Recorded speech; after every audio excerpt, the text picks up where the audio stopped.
Hello, and welcome back to more of being, well, I was going to say the worst cop ever, but there's probably still worse. Trying to remember a little bit about where we left off, and I know we had a terrible interaction with a child, and I think I know where my gun is, except I don't know where the pawn shop is, so. Oh shit! Thank you for the subscription. Wonderful, what a great way to start. So yeah, Kuno, yeah, we had a terrible time talking to Kuno. We did not succeed in getting him to like us. Well, I don't think he hates us, but we could have done better. You hate him. Yeah, he seems horrible. But you know, what little child wouldn't be? Uh, I mean, he doesn't make a good first impression throwing rocks at a dead body, so you know, him and the other one, yeah. I think it was like Kunis or something. I think it was possibly that simple. Um, so yeah, we did a terrible job with them. Yeah. And Simon, who was here last time, indicated that there might be a map I can find somewhere that might help me find a pawn shop. So we'll hope for the best, I suppose, with that. I'm sure I can check out what some of my objectives are. Yay! I'm so excited. So yeah, that's my other exciting news is that I have 2 whole Twitch approved emojis now for subscribers, so you can party and you can have a Murrieti. So really making our way here. Still waiting for them to approve 2 others, but now that that one's come through, I'm a little more excited. Gonna lurk because spoilers, but also love Halloween flag in the back. Thank you. I love it too. It makes me very happy. It's probably not, no, it's definitely not visible, but I have like a whole little jack-o'-lantern Halloween-y stuff collection up on top of my dresser with it, so it's my little shrine. Yeah. So let's get into it. See how it goes. See how long it takes to load.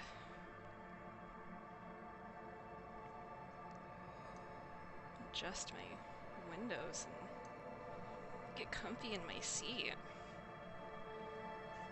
Enjoy that it says my window isn't responding.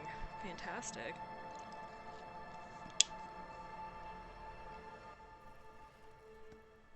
Hooray! We didn't crash the game completely. I'm still terrified of my computer dying. Okay. Let's remember how to press buttons. Alright, I still need to get a hold of a sad song on tape. I wonder if we find a pawn shop, if that'll be part of that. Alright, who's in the union box? We found a body. No, that's not the body thing. That's find out the dudes who are gathering the whirling in rags. Which is probably tomorrow. We still haven't finished a whole day, so we still have time for that. We can't inspect the body X. We can't fucking get it down. We have no money. I think I am hoping that my badge is in my jacket, which I could go try to get again. I think my hesitance to try, even though I upped my levels that should help me make a jump, is that I don't think I have any healing items, and last time it nearly killed me. So I think I'm still gonna try to wait to at least get 1 healing thing so that I don't completely destroy my body. Who put the clothes in the trash? Ask Gart. Okay, so we have to go back to him theoretically to give him his key back anyway, and then we can talk to him in the cafeteria. Get a reality lowdown. What was that one? Oh, just talk to people. Ask Gardner. Yeah, I forgot about this one actually.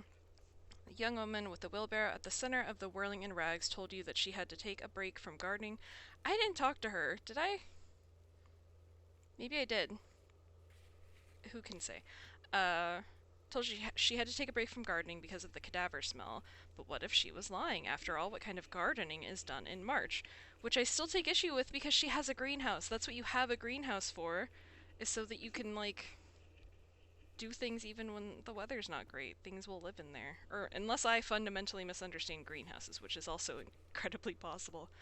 Oh yeah, we gotta go to the car and look at a clipboard.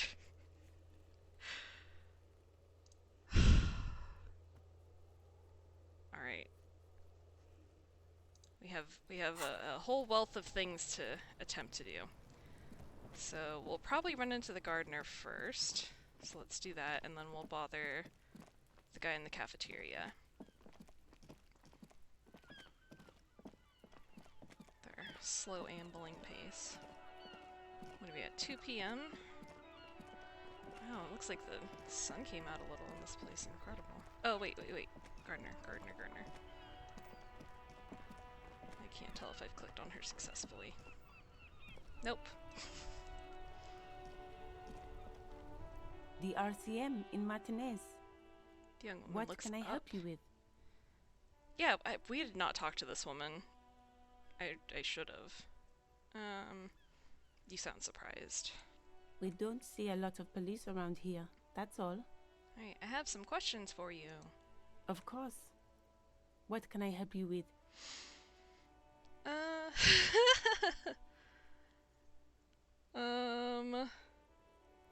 Let's start with our we need directions. Of course. Where to? Where am I? What do you mean? I'm a bit disoriented. This is Revachol, right? Yes, sir. District of Martinez. This intersection is called Roundabout North. Wonderful. He knows where we are. He just wants directions. Lieutenant seems uncomfortable with the level of disorientation you're displaying. There's the pier, the Capeside apartment buildings, some more tenements. Not a lot, really. Okay, so north is a pier. I'm gonna forget all of this. What's in the east? The harbor gates? Some kind of commotion, I think. I don't follow the local politics. A fleet store, too. Wait, so was north where we were with Kuno? God knows I don't know directions.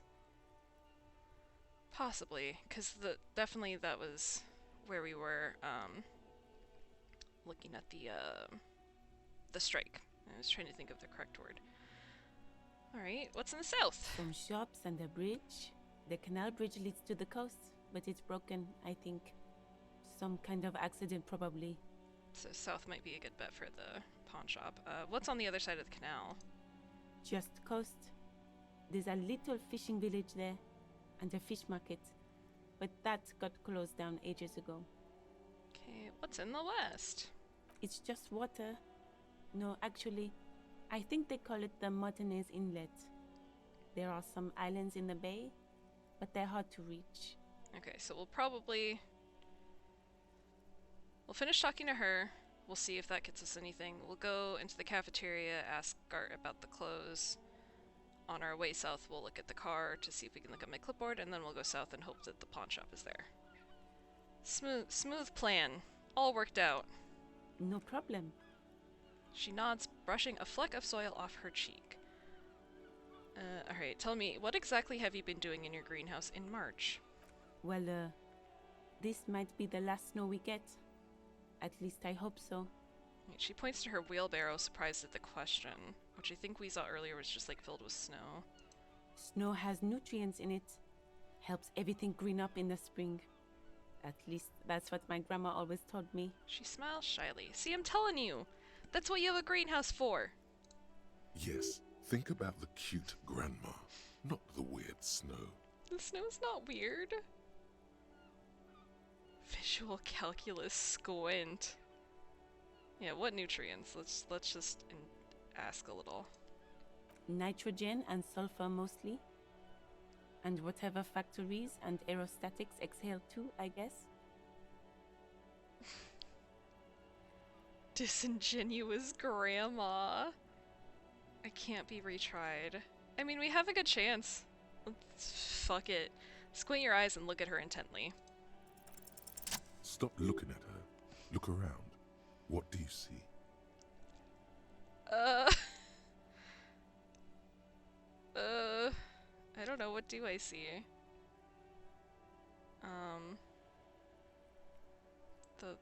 I guess an entrance to the yard. That's right. And the canal, the bookstore, the harbor gates. This is a great vantage point for keeping an eye on you. Okay.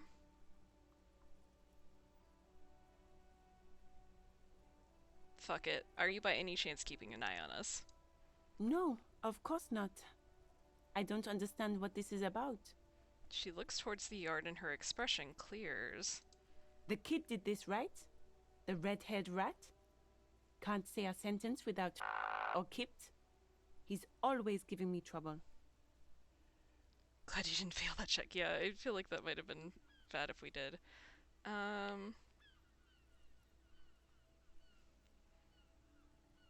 I was talking to him, yes. Maybe you shouldn't be. I mean, you do your job, but that kid is beyond help. And he certainly won't help you. I wish I had done the fucking empathy check better with him last time. I feel like I shouldn't have even gotten through to that conversation with the chances I had, the odds I had rather, and I still messed it up. Alright, continue. You've been resting here for quite a while, haven't you? The lieutenant intervenes, looking at her intently. Yes, I'm tired. I understand. The RCM isn't welcome here, and the locals want to keep an eye on us. There's silence, the smallest of smiles. 10 experience. That's okay, miss. Do what you have to do. I think we're done here. Let's go. No, what is this fuck the police business? Excuse me? She doesn't understand. She's uncomfortable. Maybe you should drop this line of questioning.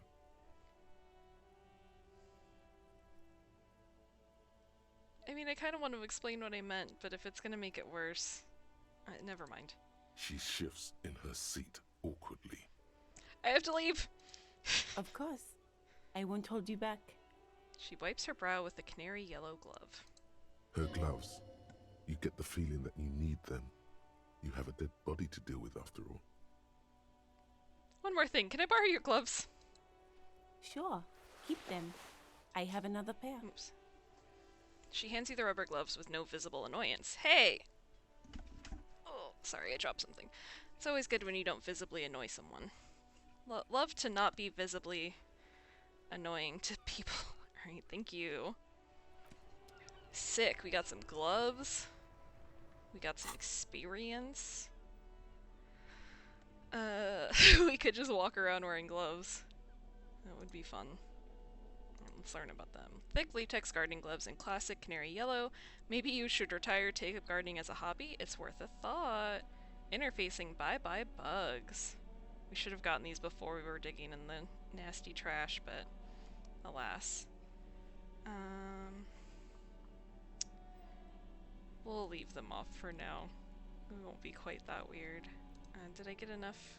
No, I didn't. I don't think. Did I? No. Okay. Alright, into the cafeteria. As soon as I figure out how to close this window. Let me out! Let me out! Alright, done. Ask the gardener. Perfect. Cafeteria, then the car.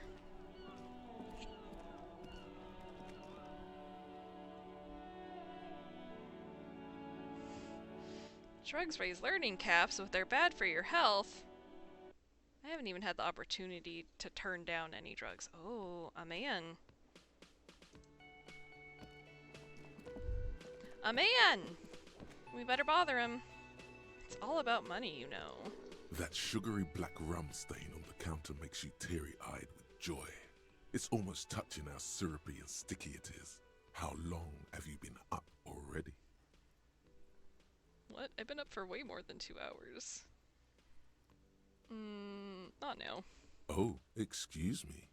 Do you have something better to do than lust for sweet syrupy rum and lemonade? With a twist of lemon? Maybe lime. Maybe who cares? Just rum. Maybe I should lick it before I go? No! Finish thought. Unbelievable. That's all the talking this man does. He says money things and then I want drink. I feel like we must have already looked at this, but closed for the winter. Summer door closed for the winter. Okay. Hello, sir. Oh yeah, I can go in the kitchen. Can I help you? He arches an eyebrow. Let's give him his key back. Here's your trash container key. Thanks. I hope you found what you were looking for. I found the victim's clothes. How strange. I certainly didn't put them there. What a thing to say. Yeah, who else has keys to the trash container? I'm pretty sure he's gonna say only he does. Could someone on your staff have put them there? Sylvie had the keys before I got here, and I can vouch for her. I can vouch for all my staff. None of us would tamper with the crime scene. I don't trust you. He's gonna tell me no one else does, but I'm not gonna tell him that. Who else has keys to the trash container? The trash collection service? CS Municipal. I don't see why they would put anything in the trash, though. I don't think it's weird for trash people to put trash in trash. Ah, the elusive CS Municipal. I doubt we'll be able to track down who was sent here last and when. This will have to be one of those little threads that solves itself down the road. If you say so, Kim. Thank you anyway.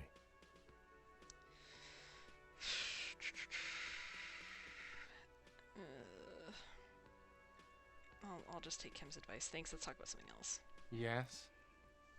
Don't call them trash people, they're sanitation engineers. Forgive me for my misuse of words. Right, I don't know if I actually did see another thing. But let's try it. Another thing. Great. I love those. Okay, no. Yes? I got nothing actually. Okay, goodbye! I can go in the kitchen! Let's get distracted from my well laid out plan. By going to the kitchen.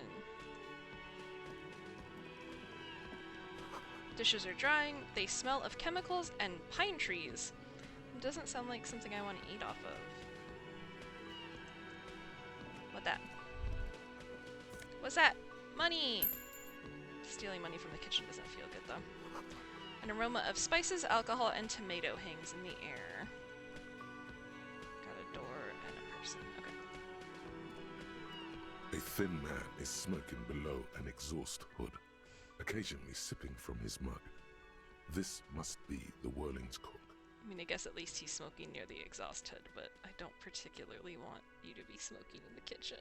As you step in, he nods toward the table and says something in a completely foreign language.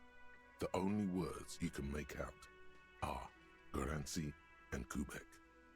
Which it says is his name. Okay, it's definitely not his name. Whatever you do, please don't call him Garancy Kubek. Please. It's not funny. I mean, if I knew what those words might mean, I could weigh my risk a little more, but I'll take your advice. All right, hello, sir. Got time for a few questions? The man puts his cup down and replies something, his left hand drawing arcs in the air. I don't think I need anything else. Stay masculine. That's what I say to everyone when I say goodbye to them. All right, you've got some impressive pots there. He smiles and bangs his ladle against each of his pots in turn. It's almost like music, especially with the sounds of assorted dishes boiling and simmering on the stove. Oh man, I can't say anything else. Alright, I don't need anything else. Okay, can I go through this?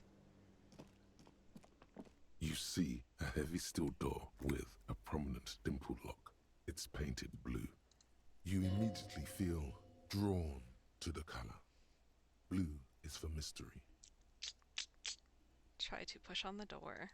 The door does not budge. I wonder where this door leads. You do? It's a door in the back of the kitchen. Why do you care where it leads? He regards you with patient skepticism. I'm drawn to its cobalt blue. It's part of the whirling in rags. There's something about this place that makes me want to know. Out of duty, we may find something pertinent to our investigation. You're right, it's not important.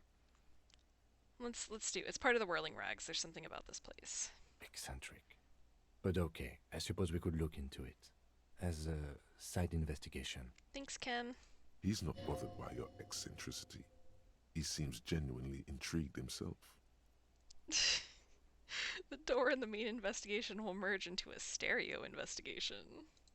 If you say so. Gart is the person to ask about this. The cafeteria manager. Touch the door. The cobalt blue surface feels rough to touch. The stainless steel door is flush with its frame on every side. Alright, leave. Bother Gart. Again. Bother this man who hates us.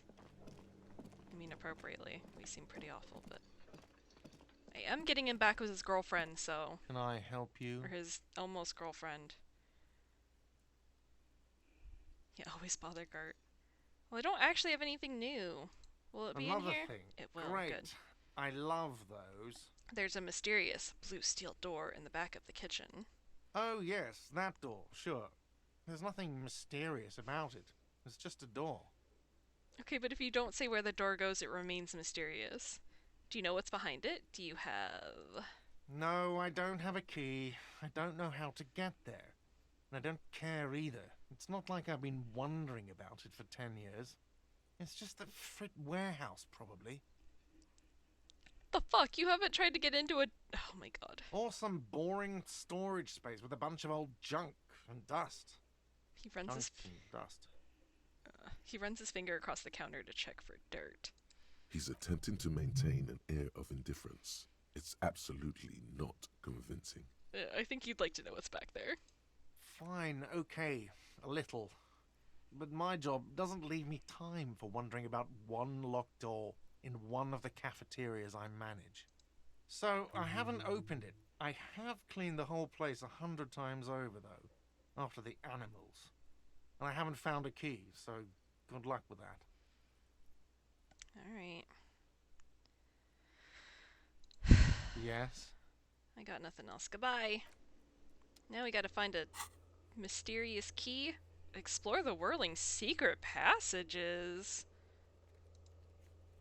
Strange doors in the whirling, no one knows where they lead. Find a way in and see what's hidden there in the hostile cafeteria's forgotten corners. Secret passages? Alright, who else has unauthorized access to the whirling trash? Find this person, you'll know who tampered with the scene. It may take a while. Alright, it's nice that it's just like, just don't think about it. Don't let it bother you. Even though I will let it bother me. Alright. Let's close this window. What do you find in the trash? We found... Did we find another body or did we just find clothes? I think we just found dead people clothes, which presumably were from the body that was on the tree, and then we found a racist mug. I think that was... Oh, and my clipboard, which I could not open, which I don't know if I get to try that again. Where would it be? Interact. Interact. It's the ledger you found in the trash. A cabbage of No, papers I can't. hanging from the board. Put skills with into the interfacing. permeables Oh, I drawn could... inside. It's barely held together by a clip. I could put made on... complete Stop by the talking to me! faint smell Shh, shh, of shh, shh. urinal cleaner. If I put on those gloves, I get interfacing point, so maybe I can... Let's try that, actually. Let's try it, if I can. Get me out of here. No. Put it away. Okay, perfect. Let's put on the gloves!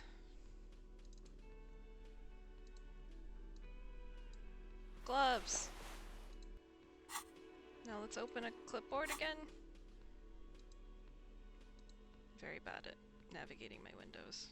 Menus. It's the ledger you found in the trash. A cabbage of papers hanging No, from it's the still board locked. with the permeables drawer inside. It's barely held together by a clip, then made complete by the faint smell of urinal cleaner. He really loves saying that. Okay. So we'll have to try to remember to, put points in interfacing and see if we can get any better. I was hoping that would work, but it didn't. Okay.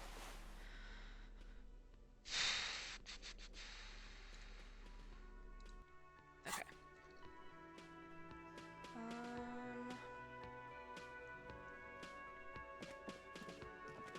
a little bit want to go back upstairs. I don't think there's anything to see, but if there's another weird door, might be interesting.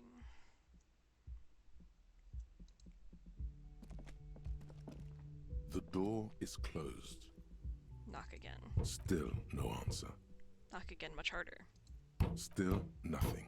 Okay. The lieutenant gives you a quick glance. He doesn't like where this is going. We're gonna leave. I'm just very interested in. Oh, there! Interesting. Okay, let's. Will it even let me?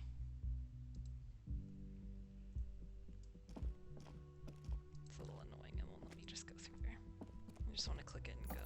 Okay. Now, can I? I know it's not gonna work, but. Kim also tries not to look at the pile of taped viscera on the carpet, or the weird suitcase on the hat rack, or the potted plant dying in the corner. But it's all just too morbid to ignore. There's a weird suitcase on a hat rack. Can we look at it? The man is finding it hard not to trip on the tape, and not to send any of the bottles rolling across the floor, where unidentifiable sludge makes it hard for him to breathe. Smells of vomit in here. You're looking at the destruction. I'm sorry for this. I did it my way. This is where the magic happens, or say nothing. I'm gonna apologize. No problem, officer. He takes a step toward the door like he'd like to leave. Sorry, Kim, but we have a weird door. Kim, it's a weird door. Kim, why don't you care? Alright. Yeah, it doesn't look like there's anything we can actually interact with. Let's talk to him for a second. Yes? Nothing. Why did they make a point of telling me that there was a weird suitcase somewhere, and then not let me interact with it? Criminal. Alright. That explains that, though. Because I tried that earlier. Close my door. Be polite.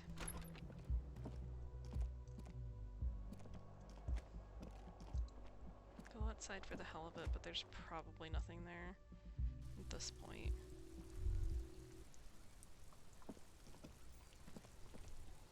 Yeah, not really. Okay. What do I have swirling around my head? Oh, you bastard. Showed up after I did that. It's probably just gonna say that it's... I think it, something about the weather before. Yeah, smell of sea makes you dizzy. Okay. So nothing new up here then. Other than making Kim think I'm gross, which, you know, he already did. Part of me wants to break down the door now. Even though I'm not sure that's a good idea. Let's leave that for now, still. We'll do other things before we bother that poor woman again.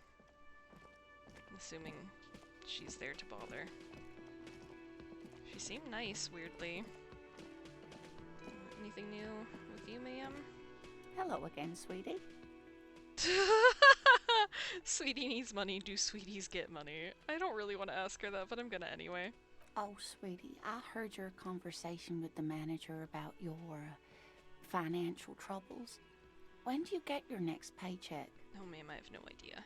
If she could, this woman would feed and clothe you and every other sad, lost person on this earth. Oh, no, I'm not bothering that lady. But we'll be an idiot. What's a paycheck? I haven't seen any paychecks, but we're not. You must be joking. Although our pay does sometimes feel like a joke. It's not easy to assert your right to a decent living wage when you don't have a strong union behind you. Maybe you should talk to Everard, the union leader. I mean, I'm gonna have to do that soon anyway. Interesting idea. This Everard sounds powerful.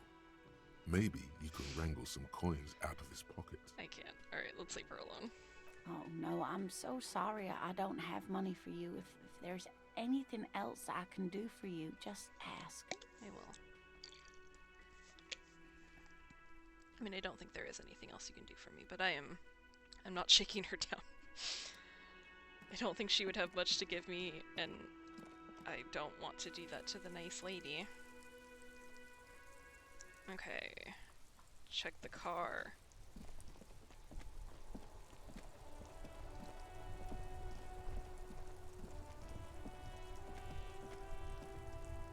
Inside, you see a set of steering levers, a radio microphone, a pull-out toolbox, and the soft glow of the fuel preheater gauge.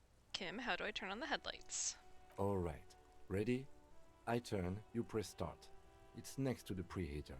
He turns the preheater on, waits, takes his keys out, and says, He's downplaying his excitement.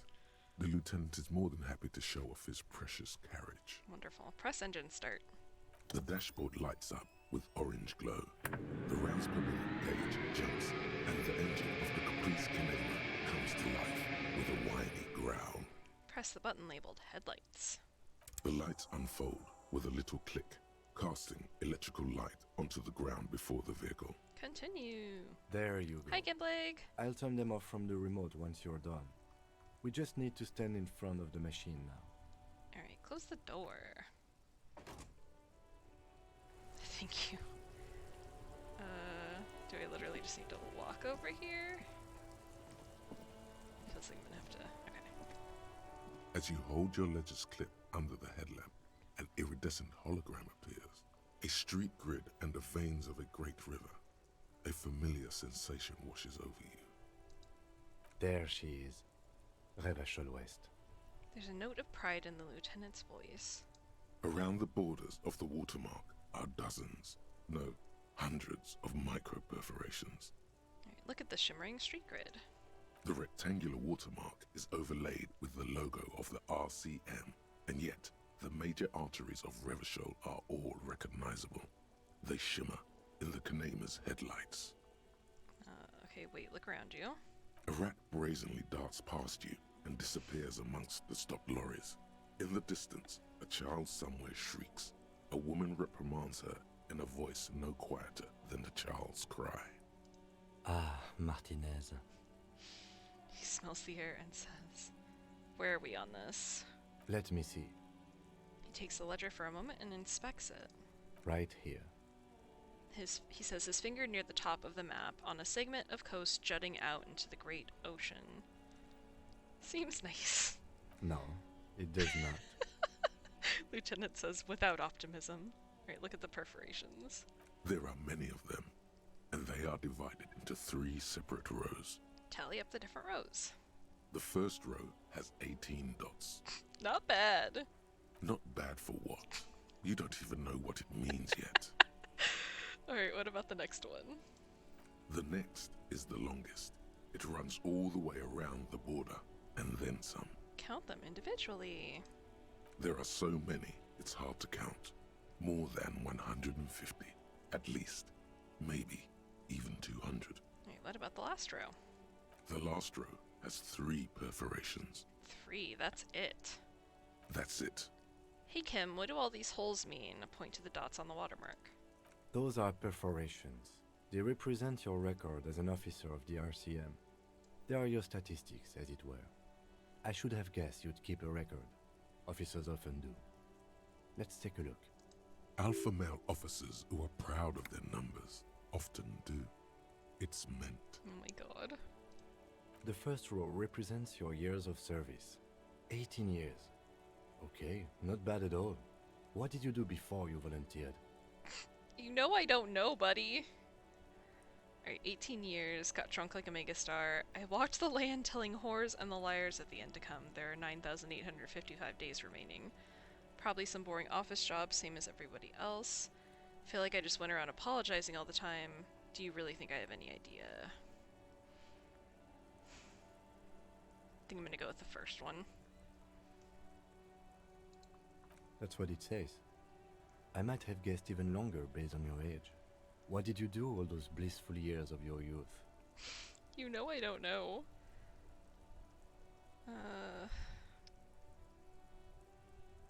Probably some boring office job, same as everyone else. No shame in working a regular job, detective. Sometimes after a long day of doing this, I even envy it. Let's move on, shall we? This next row, the one that wraps all the way around, is your number of closed cases. Closed is good. It means finished. You've got, let's see... Wow, more than 200. Is that a lot? It's quite a lot, even for someone who's been on the force for nearly 2 decades. Usually, clearing more than 10 cases a year puts you in the 90th percentile of all RCM officers. I used to be good. That's some solace, I guess. What's the last number? Right. Those are your confirmed kills. You've got precisely 3 perforations there. So I'm a killer. For an RCM officer, especially Precinct 41, which is in the Jamrock Quarter, it's rather tame. I mean that in a good way. Oh, so I'm only a little bit of a murderer. Hooray! There are certain officers who treat their kills like some kind of ghoulish game. If they do happen to solve a case, it's usually by accident. It's obvious the lieutenant doesn't think very highly of these officers. But it seems as though you are, or at least were, one of the good ones. So we have that to be thankful for. I'm not asking him if he's killed. How do you handle the strain? Everyone has their own method of coping. Some more effective, or self-destructive than others. He gives you a meaningful look! Why ever would he do that? Personally, I find it helps to keep up a few hobbies. Alright, like what? Oh, this and that. Let's not get into it now. Tell me about your hobbies, Kim! Right, maybe I should find a hobby. Why not gardening? You've already got the yellow gloves. Hey... It's meant in earnest. Please don't mistake it for a jab. I'm not asking if he's killed anyone. The lieutenant nods. I feel like he won't like that. Okay, let's go. Right. I'll go turn off the lights. He presses a remote control on the key. You can now see your statistics on your journal page, to the right of the task description. Wonderful. Alright.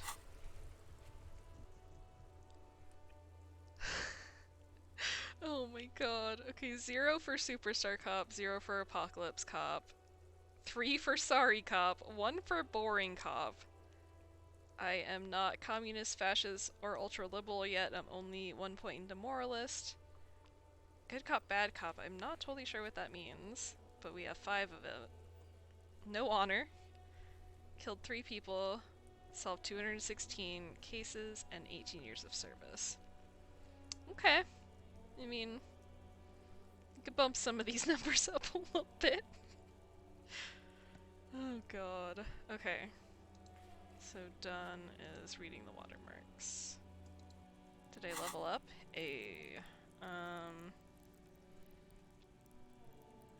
Maybe we do the interfacing since I know something that can get us. Let's skim these again.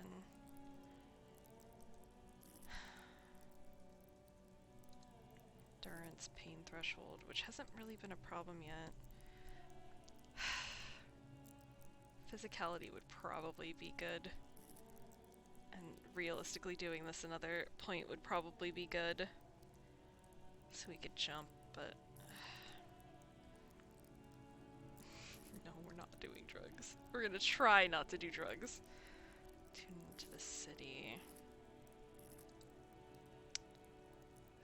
Yeah, let's just do the interfacing.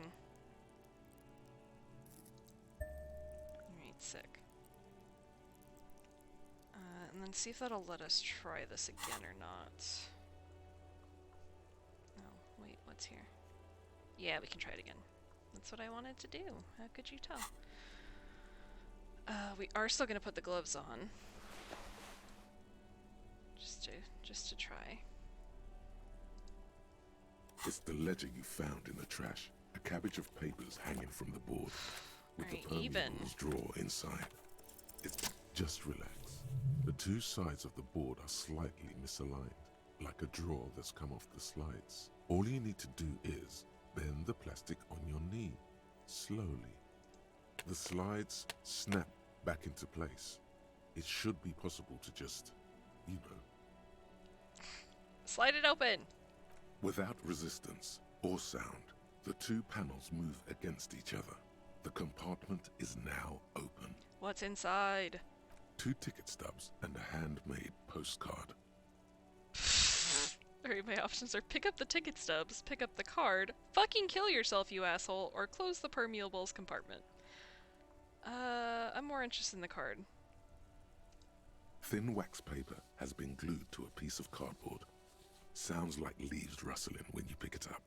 You see violet flowers, floral patterns, patches of glue. Smell it first, which is a weird choice, but let's do it. It smells of chewing gum, apricot flavored. Interesting.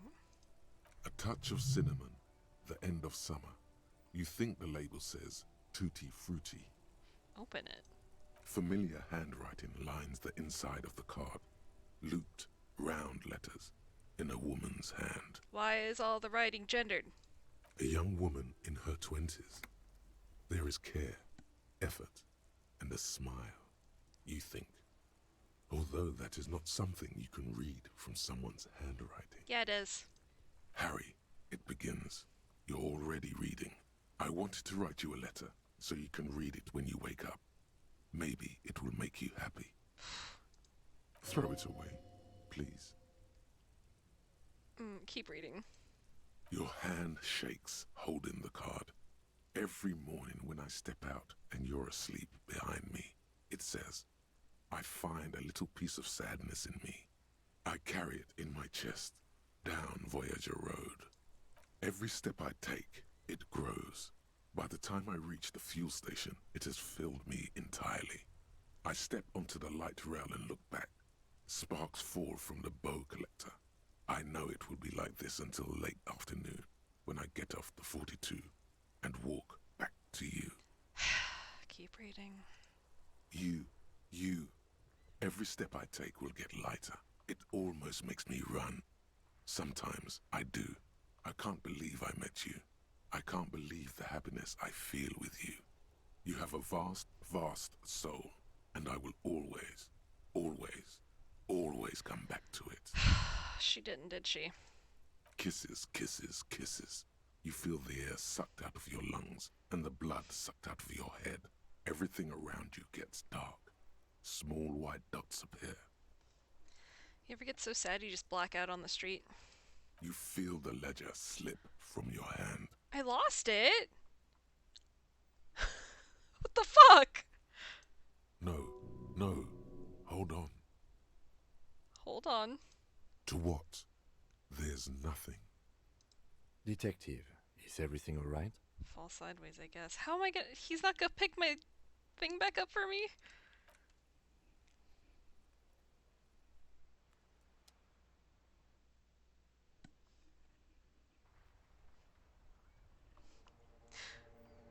Wait, what?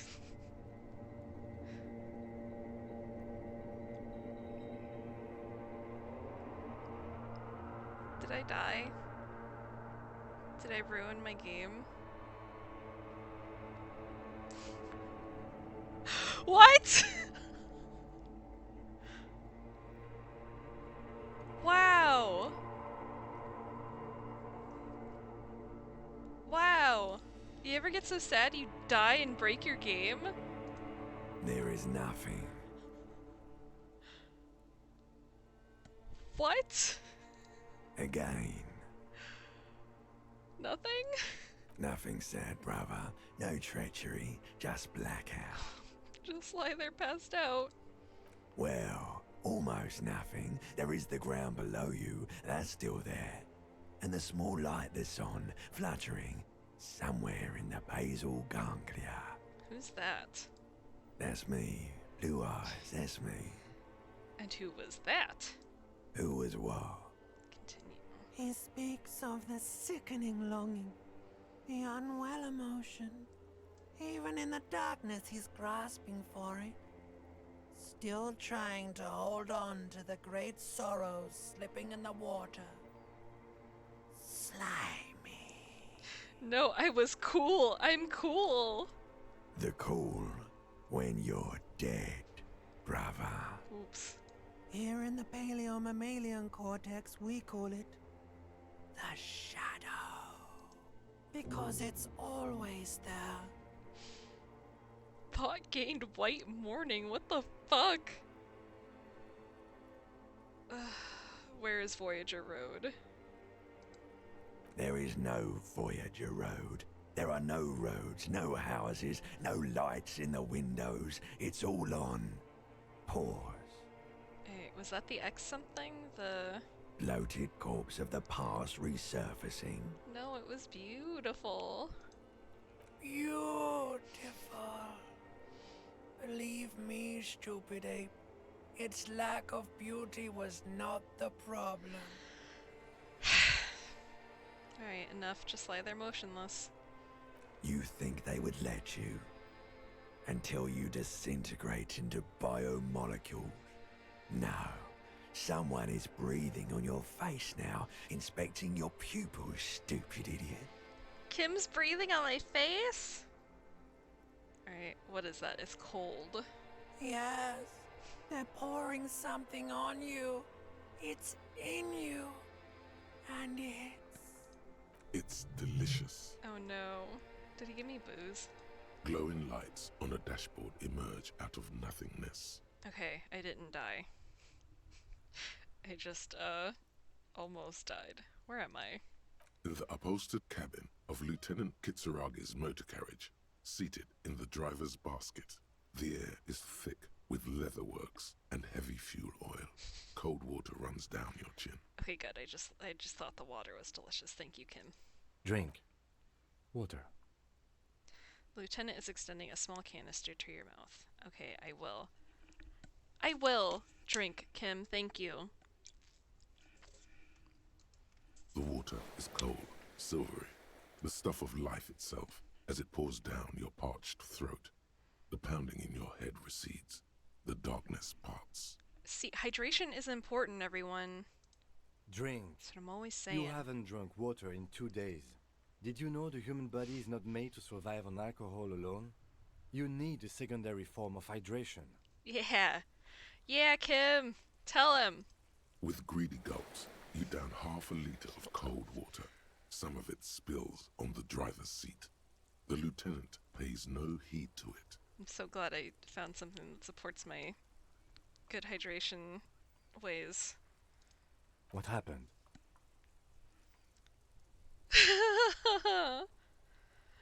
I came in contact with the burnt out ruins of the past, Lieutenant. If this dehydrate won't happen again, fuck it. I should ask you the same. He helped my ass. Yeah, I don't want to conclude. I want to see if he tells me what happened. I should ask you the same. You were reading your paperwork. Then you passed out. I carried you to my kinema to take you to a hospital. Then you came to. How long was I out? 10 minutes, maybe. Alright, perfect. Alright, I came into contact with the burnt out ruins of the past, Lieutenant. That does sometimes happen. He hands you the remains of your ledger. He replies with such understanding, it's as if the burnt-out ruins of the past were an occupational hazard. Athlete's foot for cops. Look, we're all simply trying to avoid ruins. You dropped these. Are you okay to proceed? Just not.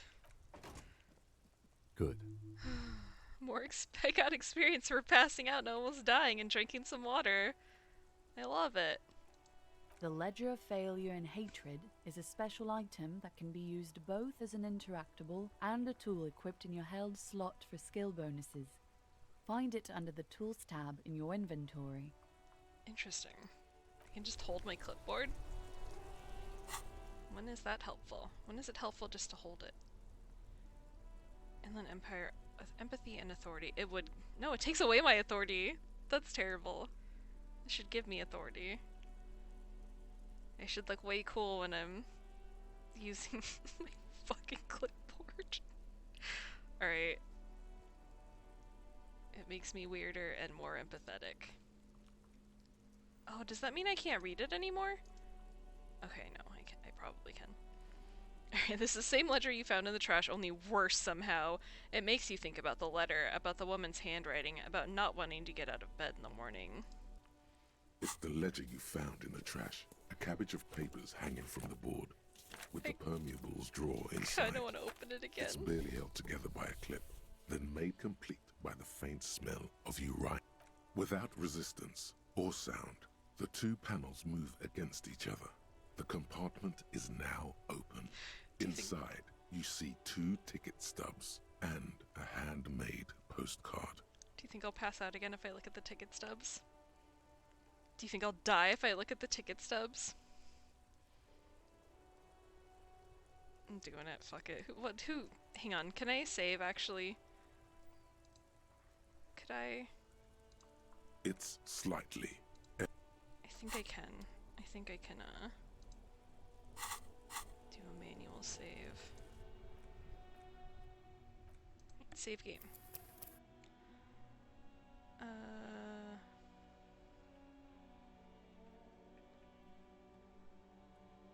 Yeah, let's just do that.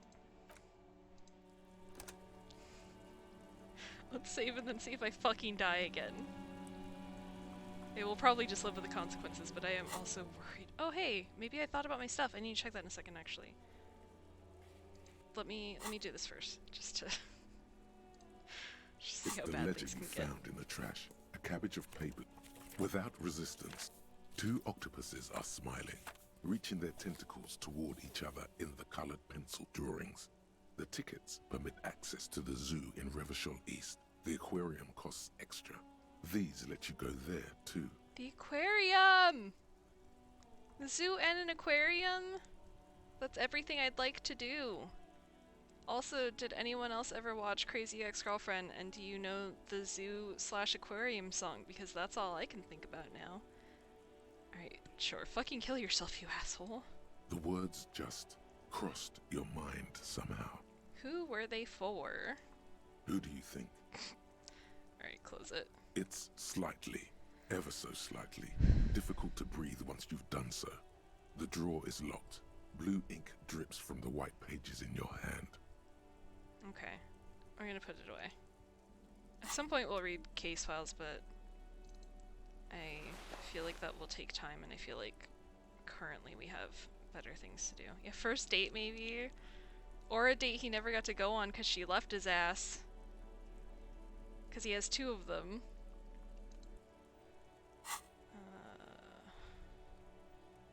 Is anything new? Oh, I have a new thought to think. Okay. So we're gonna keep doing this. But what is it? Temporary research bonus, -1 authority. Little guy gets further and further away, 5 hours. You see yourself from above, you're passed out on the blue tiles of the hostel room floor. Even from this distance you can see your eyelids flutter. At the mention of what? A great white object, letting out its sweet smell like a lily of the valley. The little man's forgotten its name, but he still remembers the feeling. And look, he moves. Why is this scroll so weird? The feeling animates him. He instinctively reaches out for the feeling's best friend, a bottle of Commodore Red. He puts on his disco clothes and gets smaller and smaller. Okay. Well, I gotta figure out where I live first. And then we'll figure out what the fuck that is. Okay. I think the next thing we'll do is just try to explore south. See if we can find anything that way. And if that doesn't really pan out, then we'll go back up to the Union people, because we had a lot of people to talk to over here.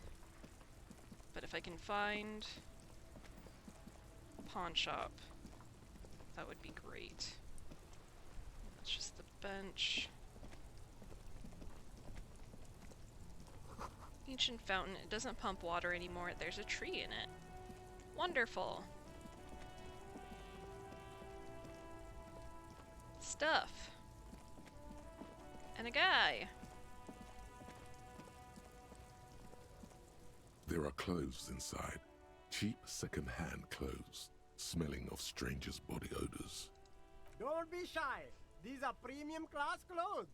Good quality fabrics, best retro design. Save the economy with your style, officer. Boy, I don't have any money. Save the economy? That sounds off. Yeah, save the economy, what are you talking about? Haven't you heard, officer? We've got to be economically conscious. Recycle your cash, keep it in circulation. Don't buy new things. Buy eco.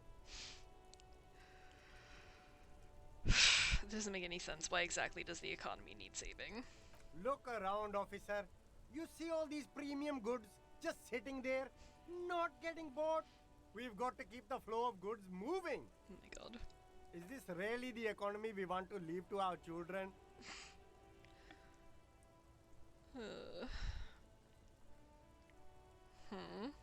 Yeah, but I don't have children, I think. Too bad, officer. Kids make it all worthwhile. Without kids, who's going to be around to enjoy the economy? Don't let me stop you. Open the box and browse a little. I'm gonna sneeze, I'm so sorry. Okay. Alright, we can't buy any of this, I You can already find your guarantee. hands deep in tattered and faded garments made from weird polyester blends that make your body itch and Thank sweat in all the wrong places. Economical, but also trendy.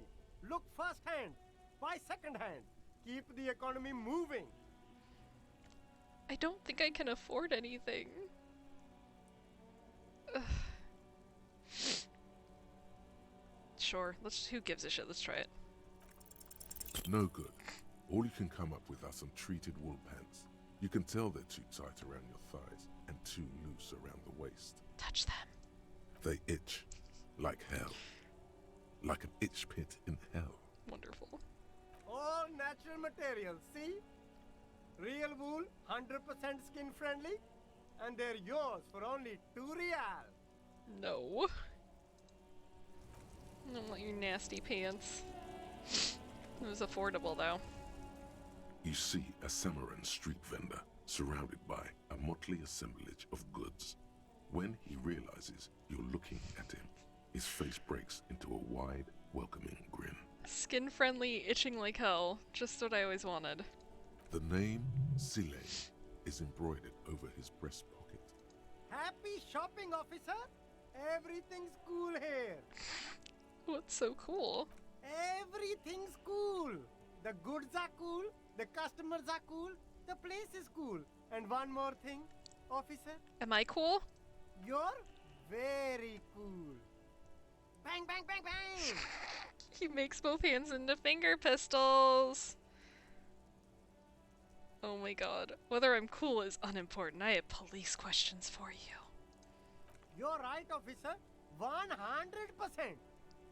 No playing around then. Strictly business. Maybe I can interest you in some premium menswear instead. Persuade him to give you money? That is not gonna work. Alright, where are you from? Me? It's a boring story, officer. Who cares about the past? I'm all business now. All revolution. This man probably comes from Seaguy, sometimes known as the Apricot Suzerainty, an archipelago in the Samaran Isola. Yeah, I don't know what it matters. Better not to mention. Sounds good. Let's get back to business then. Very cool. I like your style, officer. Alright, what kind of stuff are you selling? Only the coolest goods in Revachol. I've got sneakers, speakers, extremely comfy pants too. Try them on right here. No shame, only freedom. I know for a fact you only got gross pants. Is there a discount for cool officers like me? No need for discounts at ceilings, officer. Everything's already on sale. Anything you want, 50% off. But did he first mark them up 100%, just so that he could put them on sale? No use prying, of course that's what he did. Yes, it's a business secret. Let him keep it. Where'd you get those comfy pants? I'm an entrepreneur, officer. I've got sources, buyers, suppliers, distributors, manufacturers, wholesalers, all extremely cool and above board. I'm not gonna ask about a permit. I'm not gonna freak him out. Alright, that's all then. Let me ask you something else. Anything for you. And I am not gonna try to convince him to give me money. Ugh. Can I roll the dice and see if I find anything better in here? Keep coming back. I can't. That's good, officer. I can't. Okay. I only have itchy pants.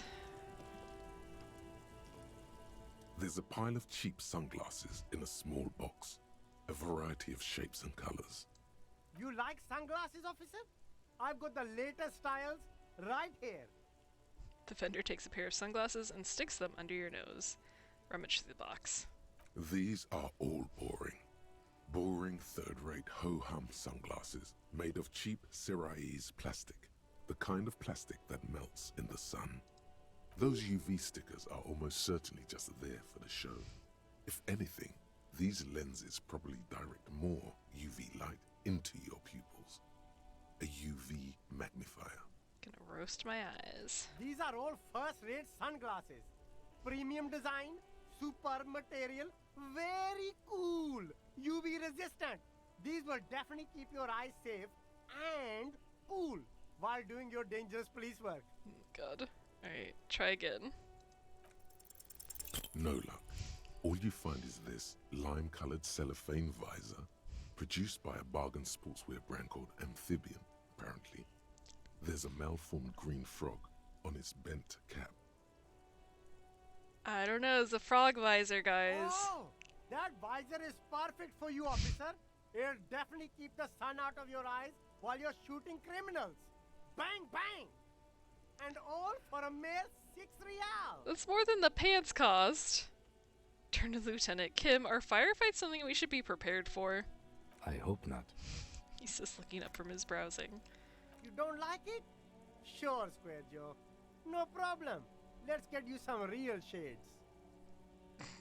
Locked. Alright, give me the shades you recommended. Try them on. Abort. These are hideous. What's more, they don't even fit your face. You can feel them pinching your nose and chafing against your brow. Damn, officer! You look like a mega secret spy. Very secret. They're practically made for you. I'll let you have them for 2 real and 50 cents. No, you are definitely not buying those. You're right, I'm too sensible for those. Are you sure? But they look so good on you. You should think this through, officer. I mean, it probably would be to my benefit to spend some money with him, but no. No thanks. Do you have anything else?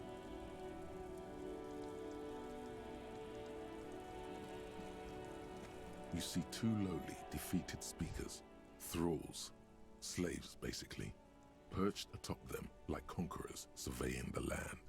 A pair of found, durable wear sneakers, ultra serious. I can see you with taste for luxury, officer. Can't keep your eyes off those sneakers? Sure, I'm not giving up my shoes because my shoes are the only good thing about me, but... A pair of found ultras. The design is impossibly sleek and simple. A futuristic silhouette with a sleek monochrome colorway, a jet black upper, and a silver-lined midsole. Those sneakers, mister. Those sneakers are the latest found sneakers. Super air, super fine, super cool. Only 50 real. Nope. Only? That's madness. Found Ultra. Wear the future. You remember the slogan from some magazine. Inspect the speakers. These once respectable speakers have been conquered, reduced to a mere prop by the indomitable Found Ultras atop them. No, don't look at the speakers, officer. Look at the sneakers. The sneakers are the stars here. Poor little speakers, pat them. No, don't pity them, officer. These are old Samaran garbage. Don't even look at them. Check out these super cool, fun ultras instead. Samaran trash. That sounds like they're from the Samaran People's Republic, produced under the dictatorship of the proletariat. Tempted to do that just because I am playing with an affection for things. Can't I just buy the sad conquered Sumerian speakers? He probably won't let me anyway. No way, officer. These aren't for sale. They're bad speakers. Lo-fi socialist junk. That's why I want them. I think I might be lo-fi socialist junk myself. No, officer. You're a high-class policeman who accepts nothing less than the best. Lucky for you, I've got the best on sale. You don't know what I am. I don't even know it myself. I want the speakers. Well, if you want them... But see, they are the pedestal for my sneakers. If I let go of the speakers, where will the sneakers go? I can't leave premium lifestyle sneakers on the ground. If, on the other hand, you wanted to buy the sneakers too, I could maybe throw in the speakers for little extra. 50 cents? So I gotta spend 50-50. Damn, so you have to buy the sneakers first. Okay, leave. At some point I'll probably need those. Alright. I'm actually gonna take a quick break, and then we'll keep looking at junk and trying to find a gosh darn pawn shop. But until then, I'll be right back.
back to it.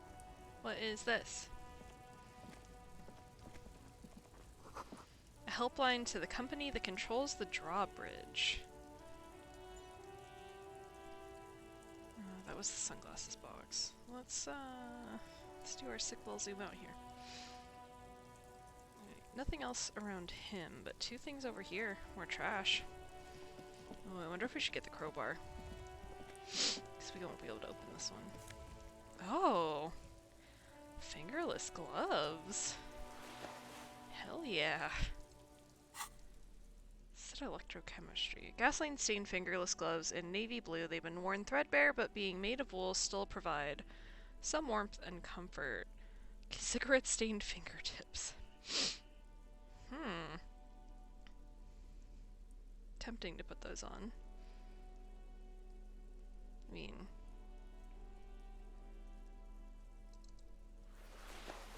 why not? Why not put on some nasty gloves? Okay. Is that it for the trash? Yeah. Can I go further down? Or up, rather. Maybe. Let's just go over here, though. See what we see. None of this is looking like a respectable shop yet.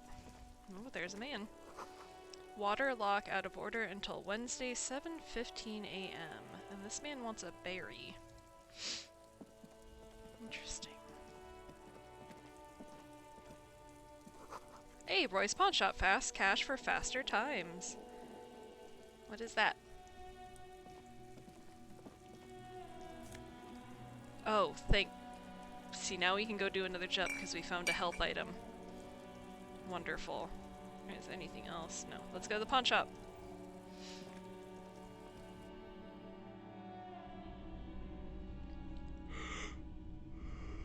Excuse me.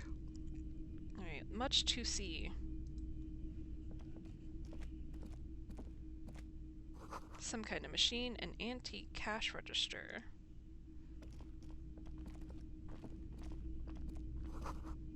A bust of a woman, the plaque simply says DEI. In the dark, a film projector is whirring away. Mostly military wear with a few more eccentric fashions thrown in.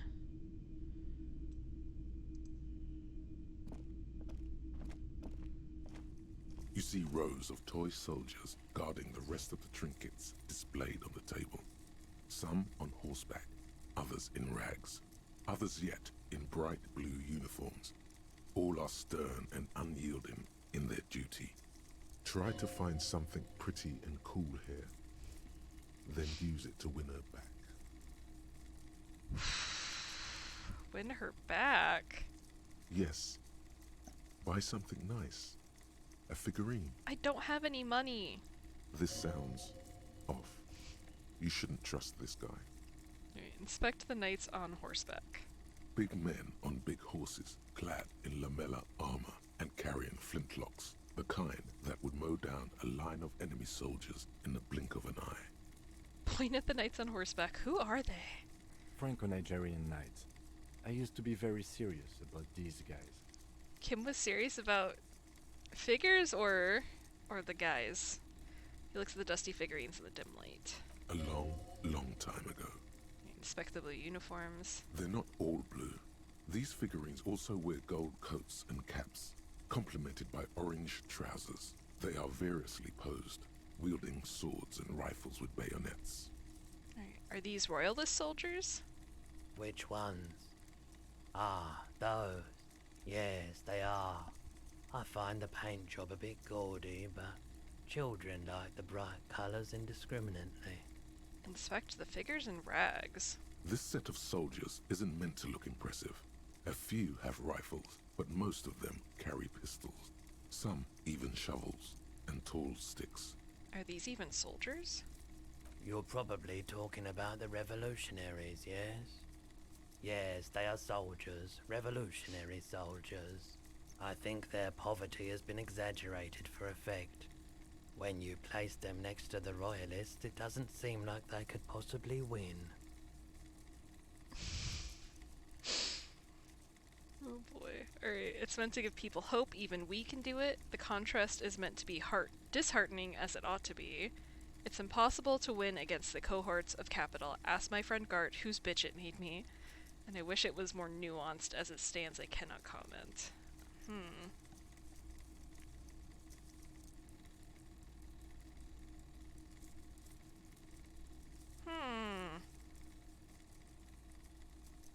Between 1 and 3.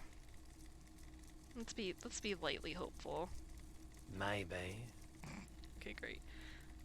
Dig up a truly cool figurine in the box under the table. Let's try it.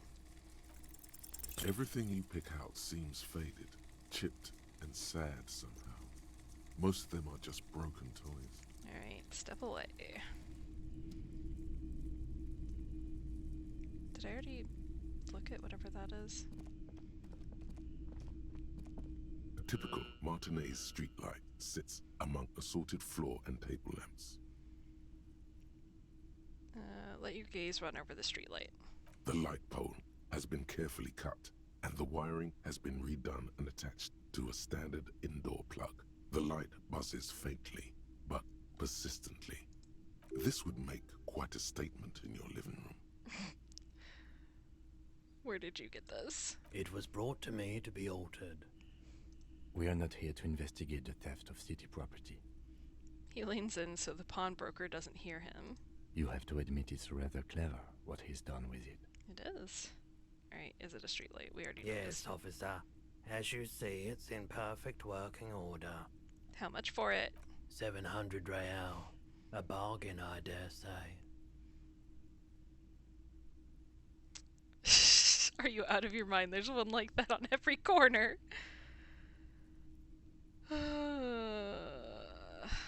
Even taking into account the risk of a tuning light, that seems a bit steep, but I think I'm gonna go with 700. Sounds about right. I imagine it wasn't easy sawing off that street lamp. Hey, I don't know where it came from, but it's not every day you get to buy and sell something so extraordinary. Alright, let's get $700. Nothing else I need to know. Leave. And there was one more thing above him. The boomboxes on the shelf look well-loved and well-traveled. Chipped, dented, they stare at you with the unblinking eyes of their tape reels. Stand on the tip of your toes to see more. One especially catches your eye. Deep gold and amber plastic with a big old handle on top. A classic boombox that says Stereo 8 approved. Tempted to see if there's a way to get a ton of money early to buy everything. That would be fun. Just walking around with a fucking boombox. This is you. Golden orange. A sunset suite. Just make sure it works before you buy it. Oh my god. Okay, shopkeep the Stereo 8 approved machine here. Is the Harman Welsh W2. Made in Vespa. Designed in Seoul. Plays all reel-to-reel formats. 2mm, 8mm, 12mm. It's even got a little radio in there. It'll set you back 12 real. Oh man, are you sure it's working? Absolutely. I've tested each one myself with recordings of speech. Found sounds and music from a variety of genres. Even though I don't really like music. Monster. Hey, what I really want to know is, could this device come in handy in my police work? If police work means playing tapes, sure. You can use it for that. Or any other time you'd need to play a tape. Alright, I think that's my money, and we do not have enough. Ugh, I'll have to remember. Wonder if I should be taking notes, but... it would be hilarious if that's the first note I make, is buy a boombox. But fuck it. Let's, I feel like I had some other things that I wanted to write down. Well... right, that was Pentiment. We're very much done with Pentiment notes. Disco Elysium! Buy a fucking boombox! I get the feeling that I'm gonna get reminded that oh, I'm actually definitely gonna get reminded that I need to buy a boombox. Because I need to find that tape, and one of the like specific tasks within the karaoke was listen on a boombox obsessively. But all the same, I'll write down that I need $12. And then what else do I have pressing right now? I'm not gonna forget about the jacket. Yeah, let's leave it. My one note is buy a boombox for $12. Alright. All that's left is to bother him directly. It's not often that I see officers from the RCM in my pawn shop. The man at the counter turns to you slowly. What can I do for you? His courtesy is not insincere, but he prefers being alone with his projector, just watching the movement of light across the walls of the shop. Sorry, I feel like I'm interrupting you. Oh no, not at all. I guess I haven't had many customers lately, RCM or otherwise. Who are your customers usually? All kinds of people come through here. Locals, travelers, people looking for a deal, people looking for a keepsake, people who are terminally bored. It's me. As you can see, I have a wide selection of goods for everyone to choose from. Quite the collection indeed. I'm interested in all of this so far. It keeps me entertained. His attention is drawn once more to the play of light and shadow on the walls behind you. Entertained? He might be high. If he is, on what?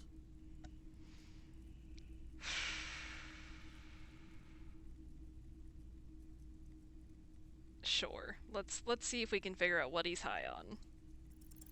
Feeling warm and enthralled by the movement of light, while the mind continues to race forward.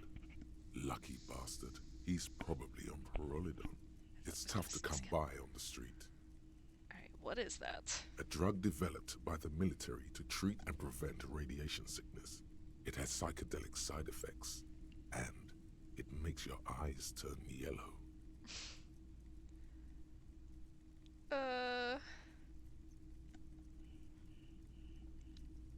Yeah, where does a man get... I know he literally just said this these days. How would I know? There's a note of indignation in his voice. Interesting. Those triangle patches on his vest, you have a feeling they mean something, like they're similar to the halogen rectangle on your jacket.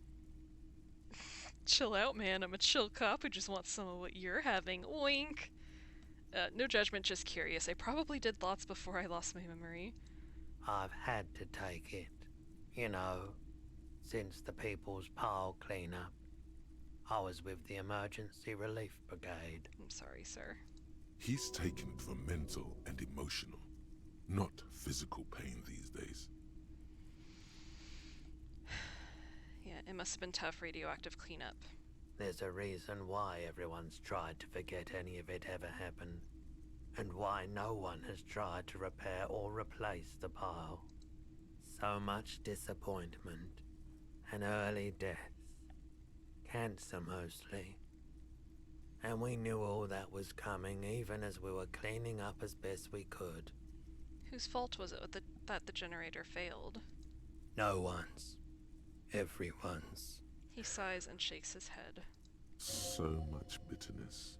Seems well earned. A bunch of poor people built themselves a primitive nuclear reactor, hoping for the best. What do you think is going to happen? I mean, I feel like I'd ask him all these questions, but I also very much already understand. How'd you end up running a pawn shop? The cleanup happened 15 years ago. I was young then. Later, my second aunt died. Left me this shack and all the assorted junk in it. So I came to Martinez. People told me don't go there. It's a shithole. I said, people, we just had a nuclear pile meltdown. I'm gonna get as far away from Forburg as I can. Still in the same city, but... Thank you for telling me. I like the theory more than the story. Outward movement, not vortices. Yeah, you gotta get in on those vortices, my man. We're not asking him for his drugs, he actually needs it. You might be able to aid our investigation. I doubt it, but I can try and answer any questions you may have. Know anything about the recent hanging? I do my best to keep my distance from all manner of butchery. Bad for business, bad for everyone. He doesn't know anything. Alright, that's all I got. The pawnbroker's gaze is already fixed on the dancing colors. Do you happen to have any guns like the ones carried by officers of the Citizens Militia? Someone else came here earlier today asking the same question. I promptly sold her the gun you pawned a couple days back. This is a pawn shop, and it did feel as if you've met before. Oh God. Got damaged morale.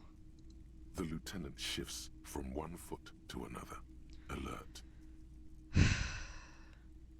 I mean, we already kind of knew this. Was the buyer a policeman too? She didn't seem like a policeman, although she kept referring to herself as a pig, which was odd. I found her interest in the gun a bit obsessive, but I was just happy to get rid of it, and of her. Truth be told, she was terrifying. Right, so let me get this right. You sold your sidearm, issued by the Citizens Militia, and now a civilian is running around the streets of Martinez with it? Uh-huh. Miraculously, his face does not reveal what's happening inside.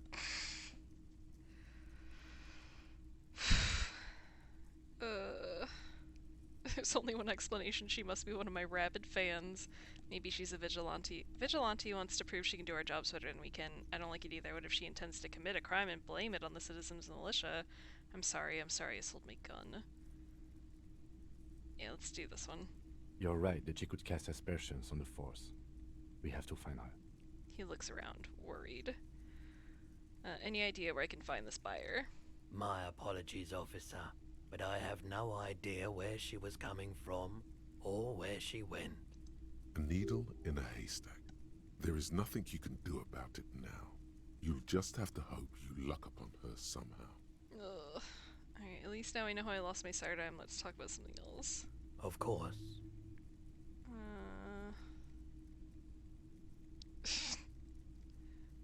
I don't think I actually have anything to sell. I'm tracking down my gun. I just have to look. Ugh. Yeah, I don't think I actually have anything to sell.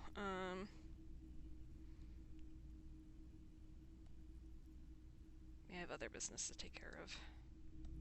Fuck. Hey, so we've been monitoring you internally, and now we know your Copo type. Wait, there are capo types? Yes. Guess what's yours? I'm sorry you had to monitor me. Okay, just for the length of this short demonstration, please say something that isn't, I'm sorry. Guess. What is it? I mean, it is sorry. Yeah, cool cop? No, you're the sorry cop. The cop who's sorriest. Let's make it official then, shall we? Huge lack of enthusiasm going on in here. Oh, I'm sorry, Opt-in.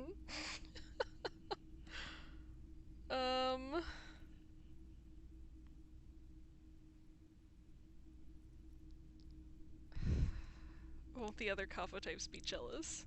What? Jealous of the sorry cop? I think they'll be fine. Don't worry. They'll be super, super fine. It'll be totally okay. You can dual capo type from sorry to anything. Oh, wonderful. What are the other capo types? Oh, you know.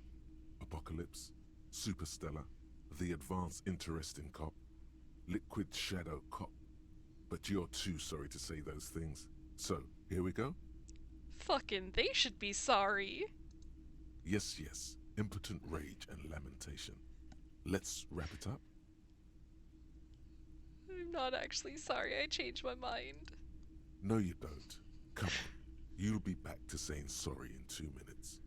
Stop wasting time and begin the repentance. I know that this is gonna lock something in, but I'm gonna believe him that I can dual type, and I am constantly sorry. Opt in. Of course you are. It's okay. See if you can get something out of this, like info. Or maybe every time you say you're sorry, you get $1 million. Hell yeah. Thought gained rigorous self-critique. That won't happen. Alright, we got a new thing to think about. You're one sorry piece of shit, a cop, penitent, a flagrant... I know how I want to say that, and I can't actually say it. Flagellant? Is it just flagellant? I suppose it would be. Cop monk. This is not the right line of work for you. You should be groveling at the feet of a feudal lord, providing lurid evidence against yourself at a Mazovian show trial, or ripping the flesh from your back with a cat o' nine tails. Whatever made you this way, you can be damn sure it wasn't... Oh my god, I can't read. Whatever made you this way, you can be damn sure it was your own fault. Do it. Really criticize yourself. Who knows, you might uncover something of importance from your guilt-ridden past. Can't wait. I'm gonna lose authority. Both of these are me losing authority. This one actually gaining something. I think we're 70% there too. Jesus. Alright, we're officially pathetic. It's really just a matter of time before we confirmed that. Alright, let's get out of here. Can I... Yeah, I can.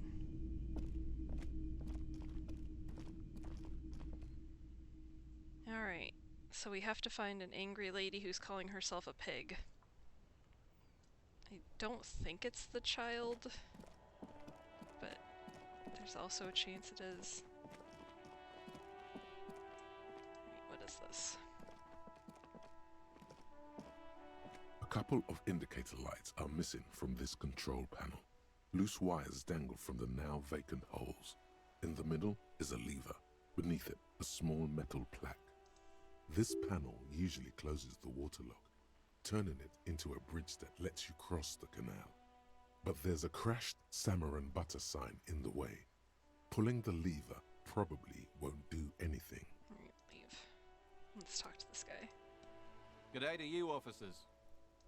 A burly man hangs out by the waterlock, carving up a generous serving of salami with an old hunter's knife. His eyes are fixed on a man stranded on the other side of the waterlock and on an enormous billboard that has fallen down into the canal between them. Okay, first things first, what are you doing here, man on the waterlock? My friend Barry the Butcher is stuck on the other side of the waterlock. I'm keeping him company and eating his salami. God bless.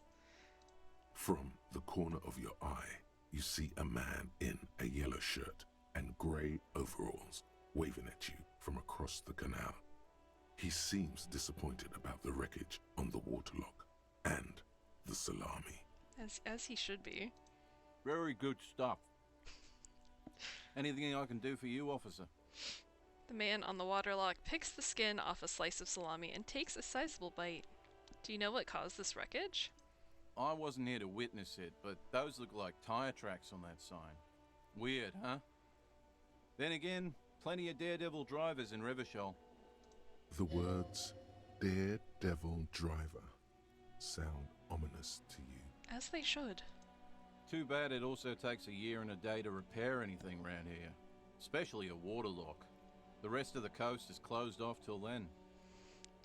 Do you know what's further down the coast? Well, there's the fishing village, an abandoned fish market, a bizarro church. Not much use to the congregation, though. There always seems to be something wrong with it. Weird church. Yeah, not really much else. Just bombed out ruins. Can I have some of that salami? Sure thing. Hell yeah! Want some too, officer? Why not? The lieutenant ponders the offer for a moment, then decides to go for it. He takes a slice of salami from the man and chews on it. Hell yeah, we got a snack. Alright, goodbye.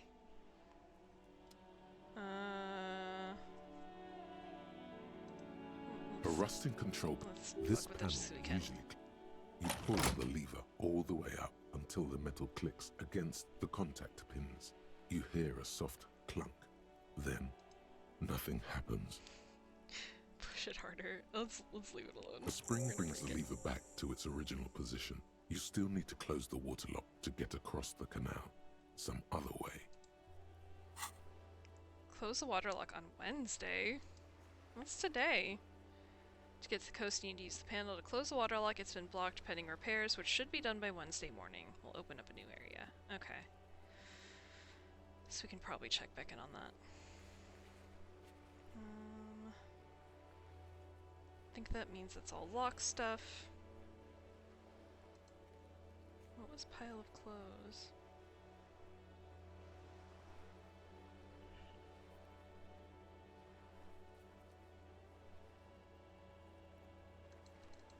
Wait. Those on white are available to try now. Oh, okay, so that one I should have... Yeah, okay. Okay, that was throwing me off for a second, because it was like, what would have been different about these, but maybe I upped my rhetoric without realizing... We definitely upped the electrochemistry putting on the gloves. I did intentionally up my endurance, which isn't going to matter on that one. And we could try the cloak again.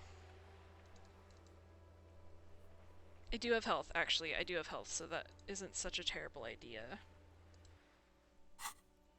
Okay.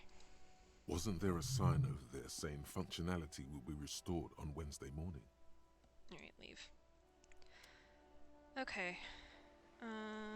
So we probably can't go any farther down here then. Yeah, apparently we're not into ladders.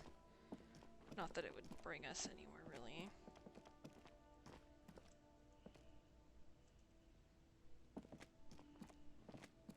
Oh, and that's probably... Okay, so that's just part of the mechanism over there. This is the actual bridge.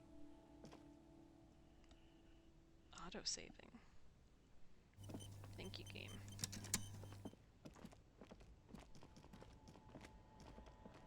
Okay, so I think what we technically have left is going to bother the Union people. We can also try the jacket again. Hot air rises from the sewer, sour, acidic, and strangely comforting. Nothing else over here. Curious. Alright. We'll head back up. I think we'll bother the Union people first before we try the jacket, just to do something different. I'm not 100% sure how much having my badge, which I suspect is in there, would help me, but I mean, you never know. I just know that's for sure something we haven't investigated fully. I think this is a person we haven't spoken to. I could be wrong. I am a gander and a hunter and a gatherer. Feel like a traveler. The man mutters to himself, accenting the beat as he goes. A simple little cadence. He seems to be making it up as he goes. Keep listening. From another planet. What's going on there. here? It's the jam, my man. He motions toward the sprawl of lorries with a sweeping gesture. What's the jam? It's a traffic jam for the ages. Harbor gates up the street are shut tight. No explanation given. Workers on strike, scabs agitating, an all-around clusterfuck. Meanwhile, we're all stuck here in long-haul limbo for days upon days upon days. He glances south down the days. road. Actual song. Good to know. We'll have to look into that. Alright, limbo, huh? So that's where I am. Yeah, exactly. It's official. He too agrees. This is the antechamber of the afterlife. So how long have you been here? Feels like forever. Like I was born on this here roundabout and this was all I ever knew. Just me and the metal and the tires, the oil and the fumes of mazout. Extravagantly phrased, but I can roll with it. Yeah, imagine. It's been a whole week already. He snickers. Behind the loft, However, a touch of sorrow. I like this guy. So tell me, what do you need?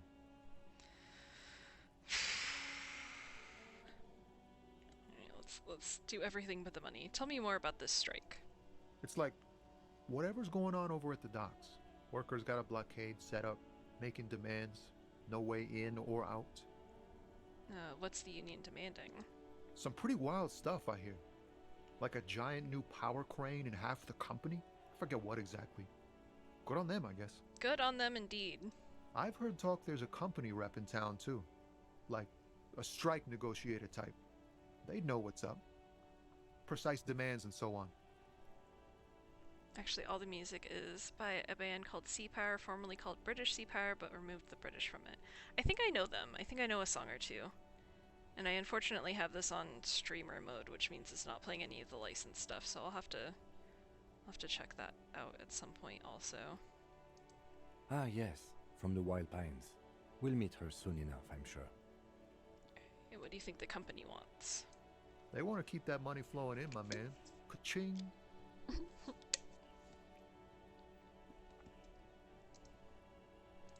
He doesn't blame them, but he's not on their side. That's for sure. Anything else I should know? Anything else? Yeah, this ain't really my area of expertise.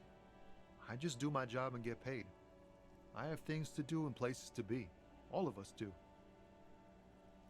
Streamer on this is to sync with Twitch. No, it had like a specific have royalty free music mode also. Because I thought about doing the other streamer mode thing, but I didn't really know how it would work and I didn't want to find out. Alright, all of who? Us lorry drivers. Cam, your nurse. You still hang around here waiting for this mess to end. Most have scurried off somewhere to get drunk or high. Or laid. Not that I blame them, really. Not you. You don't want to get laid, Tommy? Not my thing. Chasing transient pleasures is a drag these days. I prefer the examined life now. Thinking, reflecting, observing. He glances down the road toward the horizon, a glint of something in his eyes. Really, that must have been a change. I don't remember that in everyone's streamed this before with just the music. Yeah, I'll pull up the settings in and make sure, but that's what I recall setting up. Alright, this man's too good to fuck. What's better than chasing transient pleasures? The more transient, the better. When one's ended, you can get onto the next one. Awful. Alright, know anything about the dead man? The one hanging behind the hostel there? He ain't one of us drivers. I know that. All accounted for. Otherwise, I haven't really asked about that. Been wasting time right here. Keep him busy. Oh, yeah, I just mean, like, I have a tendency to not remember what the fuck I picked, so I could be wrong also. Alright. It's easy to see he's telling the truth. He's kept his nose out of the dark stuff. Busy with what? Analyzing the fundamental structural and psychological conditions of being stranded in the midst of a sea of motor lorries and their sad, despondent chauffeurs. And your conclusion? A sense of surprise there ain't more bodies hanging from more trees. That's fair. Alright, what are you hauling anyway? Oh, high-grade narcotics, illegal firearms, stuff like that. Oh, cool! Time to arrest him. Relax. He's merely joking. Wicked, I've always wanted a friend in the underworld. Ha! No, I'm joking, my man. Found runs a nice, clean business. This haul of cargo is mostly sporting goods. You know, tracksuits and that kind of thing. Tracksuits? They usually get shipped to Grodd in the Occident, though we've been making headway in the Ilmaran market lately.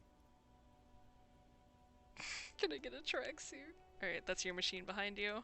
This rockin' beauty. Sure is, like a rash you can't get rid of. You interested in heavy-duty cargo machinery? A motor lorry, also called a camion, on Caillou and neighboring islands. This one looks roughed up enough to be some sort of found rust bucket. Maybe the A6? That's a Fallon A6 you got there? Good eye, my man. Yup, she's an old one, but reliable. Me and her spent a long time together. He gives the side of the lorry a friendly knock. There it is again. A little touch of sadness beneath his cool. He thinks he's spent too long in this lorry. So, nothing illegal then. Not unless they've illegalized sports equipment while I was on the road. Could I get one of those fallen tracksuits you're hauling? We're pals and all, but I can't just freely hand out the merchandise. The bosses won't be happy.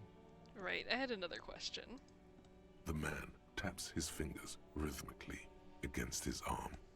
Ooh, we can try some empathy. Oh, I'm not gonna do it.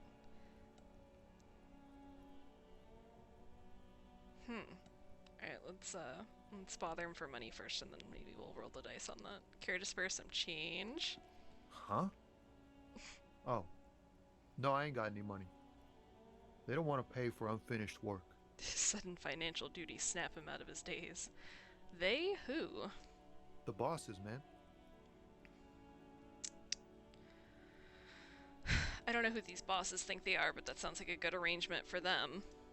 Yeah, it sure ain't good for me. Or you. I'd spare a coin or two for a city cop down on his luck. If I had saved 4 myself. Alright, let's try the empathy. What do you see in his eyes? Ease into it. Don't go too far. This seems like a personal matter.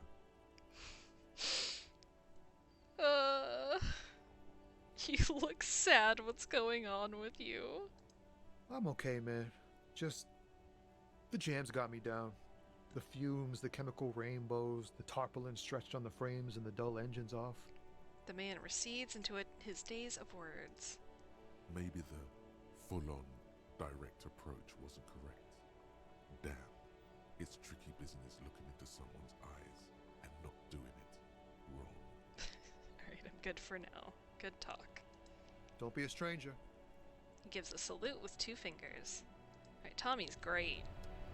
I hope Tommy's not a secret murderer. What's this?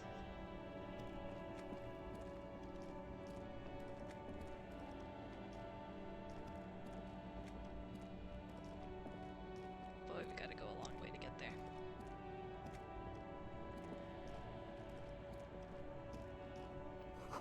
A bold slogan, Human Ox covers the truck.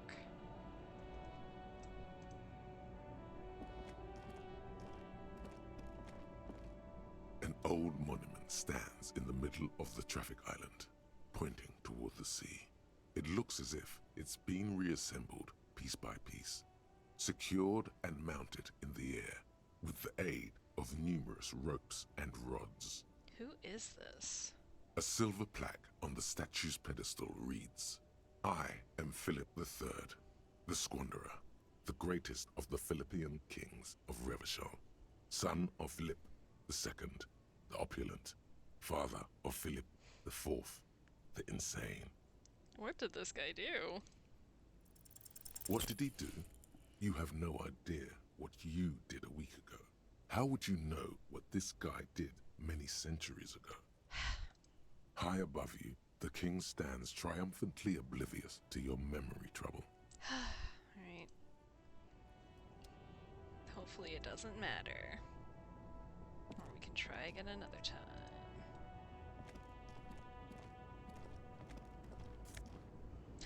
A nasty shirt?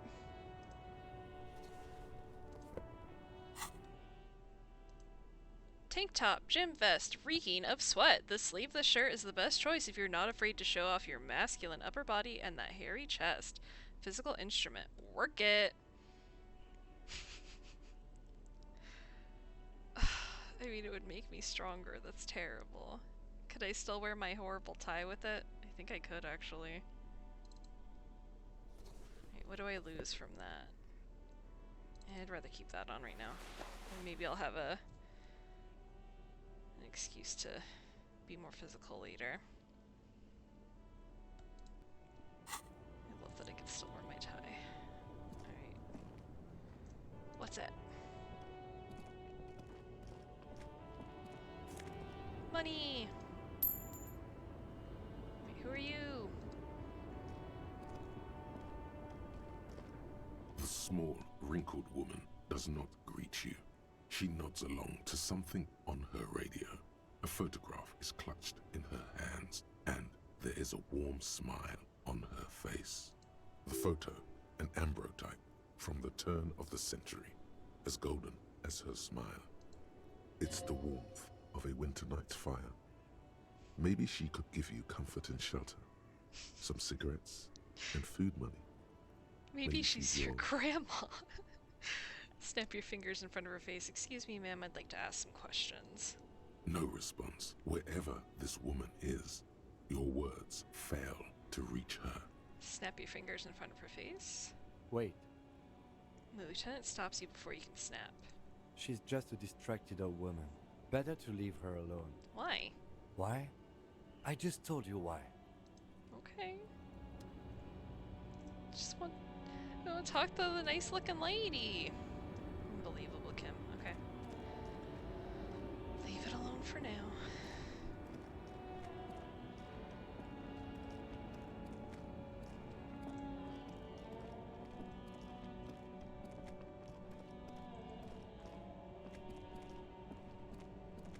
Right, now how many of these people did I already bother? Oh, more money? Hell yeah. I think that's the truck I was already inside, if I had to guess.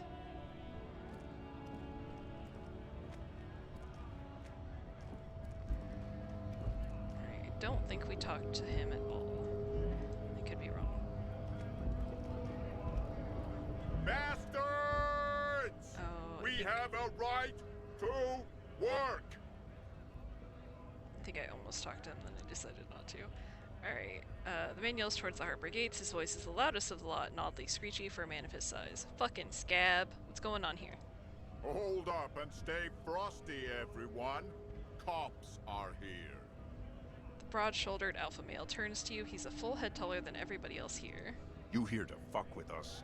Beat the honest worker down. Why should I? We're here to fight for a cause. Stripes usually have problems with people who have causes. I mean, you're a fucking scab. Right, let's say no. Good. We're fighting for a cause here. Right to work! Right to work! Besides, we're not that different. It helps if people see us talking, cops and strikebreakers together. Shows authorities are on our side. I don't think I've Builds chosen any confidence. sides yet. Might be time. Don't let the fat bastards tread on you. Cops tend to side with the higher-ups, but you're essentially still workers. Ugh. I don't trust cops, but I can see you understand the right to work! Right to work! Alright, I have some questions for you.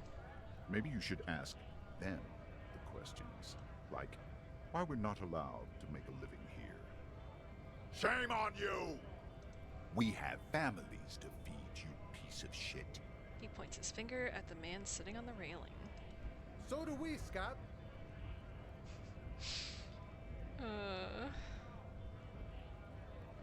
Alright, what exactly is your goal here? We were promised work. We'd be in there, working, if the bastards hadn't shut the gates. And you're unable to breach the entrance? Main gate's locked. Would take heavy ordnance to bust it open. Could try to get in through the secretary's office. Door's locked. The guard's blocking the way to the access panel. And I don't mean the scrawny mess punk either. I mean head measurer. Or whatever he is. Head measurer? Huge Seminese guy standing up there on the overhead passage. Won't let anyone by. The access panel is right behind him. How bad could one guy be? You seem capable. Bad. Standing on a narrow bridge, he's got a strategically advantageous position. And he's trained. I don't know how the Union has a trained killer up there. But that one's no joke, and my men are tired and hungry. They're workers, not fighters. Why don't you just talk to them? Like civilized folk, you mean? These native fucks don't understand civilized. I hate this man. It would be better for the neighborhood if you went home, at least for now, if you can't get in anyway. No! They will give up eventually. Or get drunk. Leave the button unguarded. Then we charge. The man rubs his jaw, a perfect, lightly bearded, square wedge. Alright, who are all these strikebreakers? Honest men and women with rights to work, to be useful. not toys for corporate interests. The man runs a hand through his steadily graying military haircut. We came here to help the harbor run smoothly in time of crisis. If Union fucks don't want work, they ought to let in those who do want work. No. Scabs. I have a question. Why do all these men follow your leadership? You think they follow because I'm big and loud? No.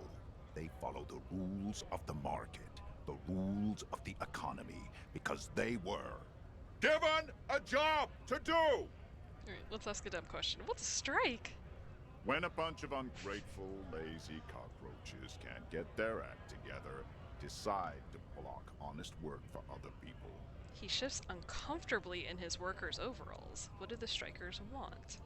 Beats me. They mumble nonsense about boardrooms and workers' rights, while we have the right to work! God, this guy sucks. There's something odd in the way he carries himself. His set of clothing looks vaguely mismatched. The different pieces of the attire seem ill-fitting. Because he's a fucking plant? Ill-fitting, what does that mean? His shirt is far too small and an unpleasantly tight fit, while the overalls, held up by a belt, seem to fit a man with much more corpulence. You wearing new clothes?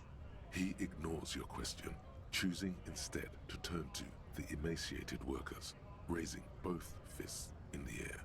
The clothes are obviously not his. Wow. Silence is the answer. There's something off here, but he won't say what. You've been talking to him for quite a while now. Something is off with this guy. Ask him where he's from. Okay, I gotta ask, where exactly are you from? What's it to you? Deep-set suspicion drips from every syllable.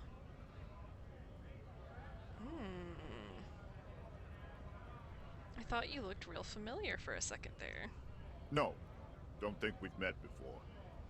I came to help out the people.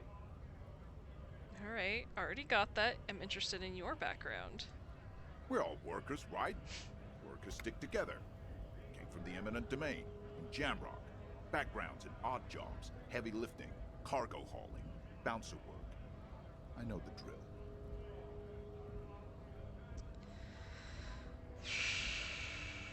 Yeah, a bouncer where? I frequent a lot of bars. Maybe it's one I know. Worked at Territorial. Ring a bell? Never heard of it. Are you lying? We're done here. I have a strike to break. He squints at you, a little spark of violence gutters in his eyes, then he blinks and turns to his men. I got experience, but I wonder if I could have done that better. Glad I rattled him. Right to work! Right to work! Ooh, excuse me, I had further inquiries. Things are busy enough. You're going to waste less of my time? Maybe.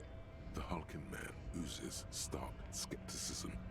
I want to get into the harbor too. Have fun. Union shits are on full strike. Don't think they're going to let you through the gates. I'm trying to meet their fat boss. I'm tempted to do that to piss him off, but I'm interviewing people about a murder that took place here behind the hostel cafeteria there. I know nothing about a murder. His reply is snappy and terse. The mention of a killing sends a barely noticeable shiver of tenseness through him. Interesting. Why so tense? What are you talking about? I'm not tense. Yes, he's tense. Right to work! It's shameful. Cops doing nothing. You should bring backup. Open up the gates for us. Blockading gainful employment for workers is a crime. This isn't really my area of expertise. We are not picking a side in this just yet, sir. Pity. Let us work! I'm just gonna leave now. Alright, so this guy doesn't fucking belong here. He's stirring up shit for no fucking reason. That's interesting. And he doesn't like the Aspen murder. Greater Revachol Industrial Harbor. So, talk to this guy again. I'm not sure if we can do much up here. We might have to do... we might have to do the jump anyway to progress on this, but... Hola, Wandering Man. How can I help you? I'm a bit short on money right now. Can you give me some? Sure thing, my friend. I can help you out.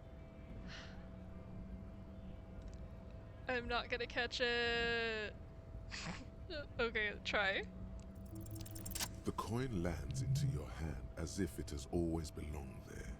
The swallow returns. Wonderful. Appreciated. I can't believe I had good hand-eye coordination.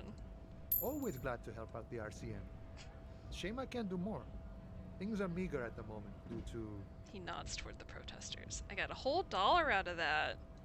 You know, the winter's fat is slowly running out and all. Still better than scabbing, though.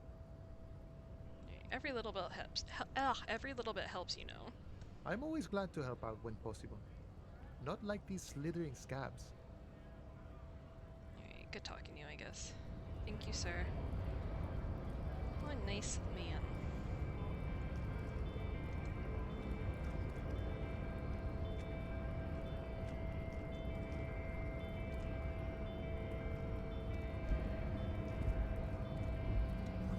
Notice in case of strike, press button behind guard. A hermetically sealed door locked by electronic means. No lockpicking or door kicking this one. Okay, we did not actually come talk to these people before. Hello, ma'am. No? Okay. What are these ladies doing up here? Okay. Your body betrays your degeneracy. Uh-huh. Yeah, Measurehead. His body totally betrays his degeneracy. The young woman at the giant side agrees. Don't say anything. Size him up first. Yeah, let's go for it. Say nothing, size him up first. Are you admiring my morphophysiology? A ripple of muscle passes underneath his skin. He lets you look. Thank you, sir. It must be frightening to stand in the shadow of this racial pinnacle. Because, Sandwich, you are not in danger.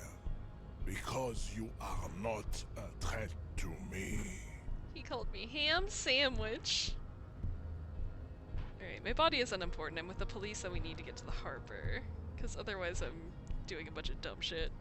That is precisely the negligence that has led you to succumb to Al Ghul. His face contorts in disgust as if he were smelling a dead rat. You reek of it. An invisible sword of Al Ghul emerges from your throat. You cannot see it, but others can. It is making the woman in my company sick. You're right, I'm an alcoholic, now we need to enter the harbor. No, you don't. You need to get another drink. Occidental Haplogroup B4 is done giving orders around here. The influence of the ham sandwich race is waning. The ham sandwich race? Show him the ham still got it. Does this remind you of someone? The guy down there?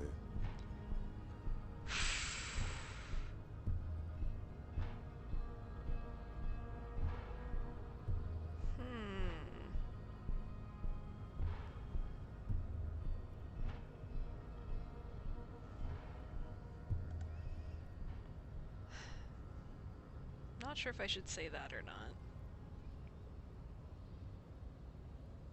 The race stuff is always important, but let's try that one. I just need you to help me do my job, please. Begging for help. Attempting to pass fear for cooperation. How far the Occidental Haplogroup has fallen. You were once a noble and powerful race.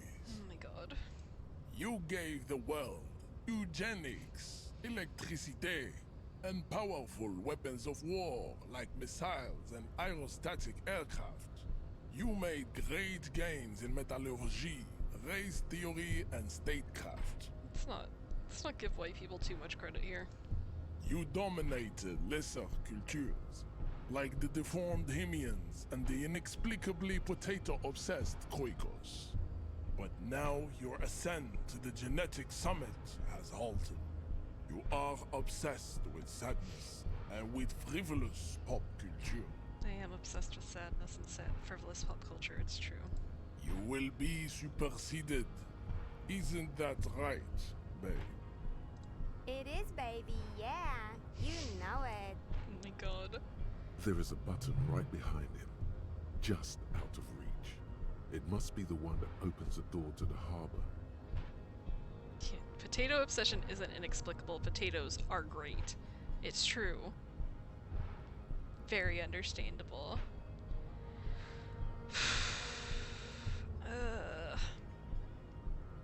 He's not gonna like that. I am not fucking pushing this man. I will die.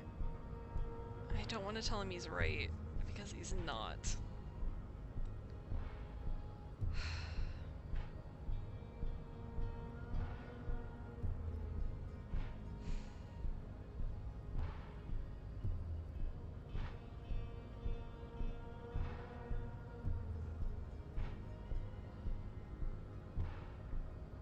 I'm gonna try the first one. I don't think any of these are gonna go well, but I don't want to leave yet.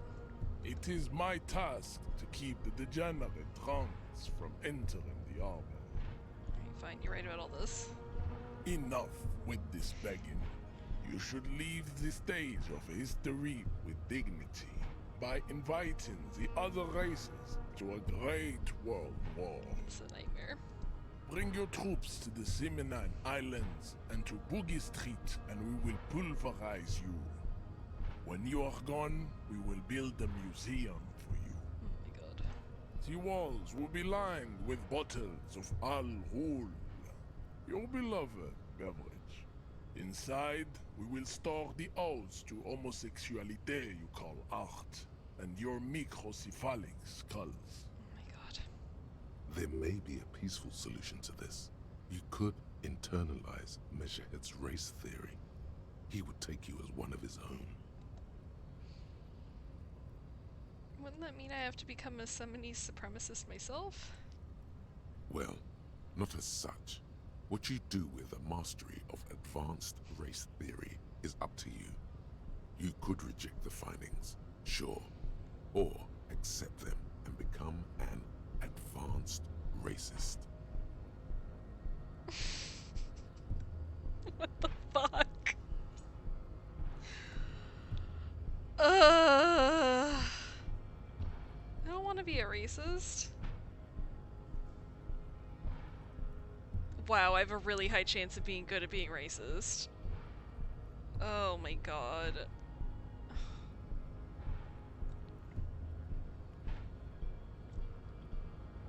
Let's show him the mug. Let's see if there's anything useful to do with this horrible mug.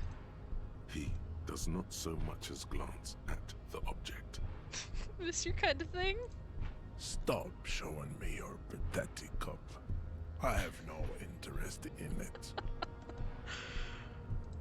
He had nothing to do with it. Okay. Sure, let's just run through the questions, then we're just gonna have to leave because I can't believe I have a good chance of being a racist. Horrid. You serve the Union, don't you? Aren't they white?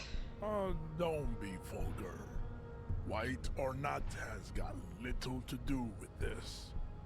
The race enigma runs much deeper than that. He turns his eyes toward the harbor, seemingly bored with you. There must be some friction there. He's keeping it well hidden, however. Yeah, but you still serve them. How does that factor into your life? Mr. Clare is a man of vision and means. He has the will to confront polycultural capital, something your race, naivistic communists, never did.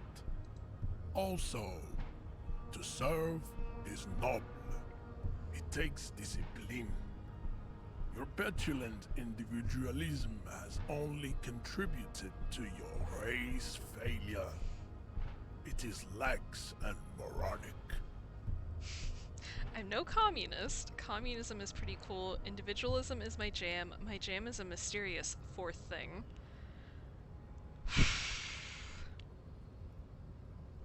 It's a mysterious fourth thing. Jam. Individualism. You have gotten these ideas from degenerate youth culture, have you not? You have picked them up from rock and roll songs? I got it from disco, actually.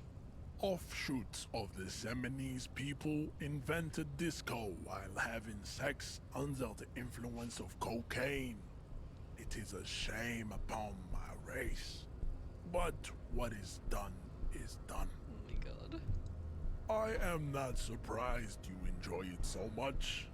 This has happened to many of the side products of the inevitable cultural victory of the Seminoles race. I don't really know who the Seminoles are. I've recently experienced head trauma. I can see that. The Seminoles are the South Island race. Haplogroup A4A. The rightful masters of the Insulindian archipelago. We descend from the Areopagites of ancient Pericarnassus and arrived here 4,000 years ago. We are the future. That is all you need to know. So you were born and raised on the islands before you moved to Revachol. I am a descendant. The narrow streets of Ulumbuir are with me in my genetic dreams. I see young Seminoles women walk into the grey mass on Ile de Fantôme, waiting on immaculate conception from the Pay. So you didn't come from the islands? No. I have heard about it on the radio. So you're not really Seminoles, you're just from Revachol. He's gonna hate that. I'm from Couronne. And no, it is not just in Revachol. The city is central to the Seminoles strategy. Spreading through its trade networks, our culture will dominate the world. You have heard enough about our phylogenetic secrets for today. You have extinction to come to terms with, and never getting into the harbor. I'm gonna ask him about his tattoos before I ask him, because that's new. Racists are generally not very good examples of their race. He gestures towards the lorryman down the street. I am not like them. I am craniometric perfection. I have taken the trouble to permanently draw a phrenologic grid on my skull and features. This should dispel any doubt. Because phrenology is definitely not just other weird racist shit. Say nothing. Your silence betrays your inferiority. You do not have a reply. You should enter a deep race slumber. Perhaps in 4,000 years, there is need for a servile homunculus. Kim, what do you think about this? I think this racist is better than the last. But the next racist will be the really good one. I love him. I love him so much. That will be the... That will be our lucky racist. He will grant us 3 wishes. Your pedomorphic friend has quick wits. A protruding occiput and an indented zygomatic bone. Fake-ass phrenology. The lieutenant does not flinch. You should keep him close. The congenital defect of farsightedness does not render him a complete invalid. He still has the use of his mind. Alright, we're not gonna be racist and we're not gonna get fucking killed trying to beat this man up. Alright.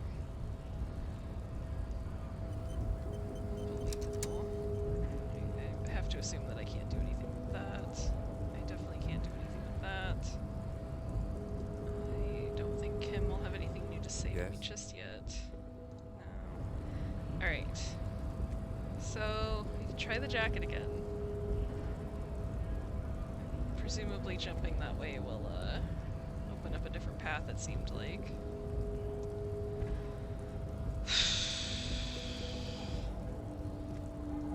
I think we'll do that. I'm gonna walk over there and then I'm gonna take another quick break though. Can I walk out here? No, okay. Because I think that's about what I can do for the day. At least out of the options I've been given right now.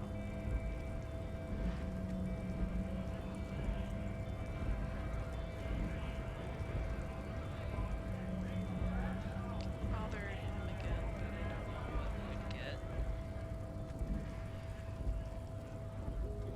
Still more to explore. Yeah, I mean there has to be, but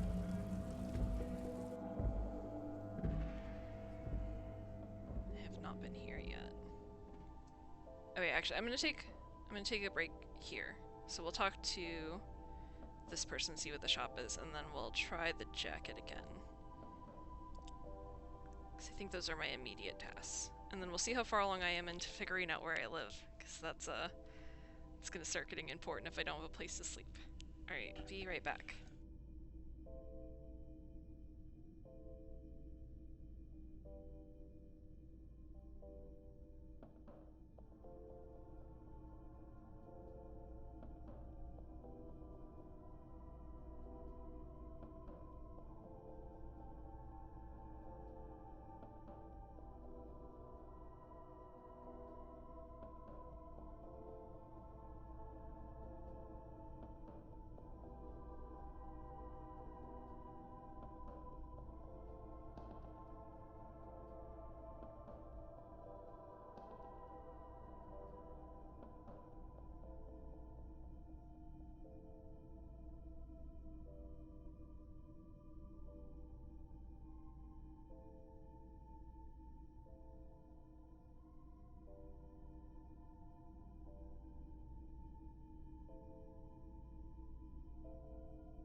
Hello again. Let's check out this store. Yellow roses, dozens of them, tulips too. You see several packaged raincoats fill a low shelf beneath a display of croissants and juice bottles. The raincoats are transparent, except for the big Fritta slogan on the back. What's that? What is what? It's a raincoat. If you want to buy one, then it's only 4 real. She taps on the glass counter. The raincoats patiently await purchase. Now I gotta save up for a boombox.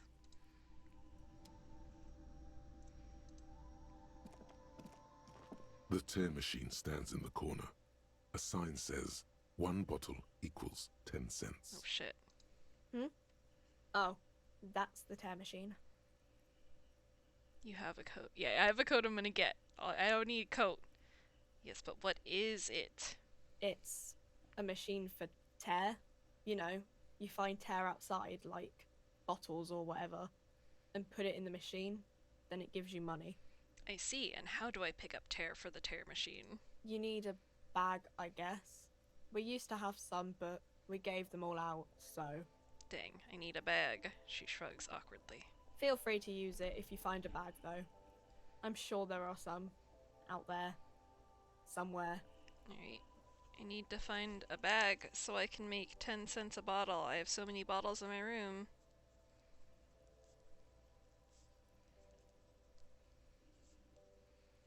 These are very important notes. Buy a boombox. Get a bag.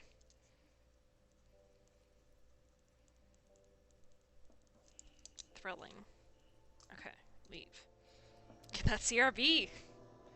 It's important. Melancholy pop song plays on the radio. What that?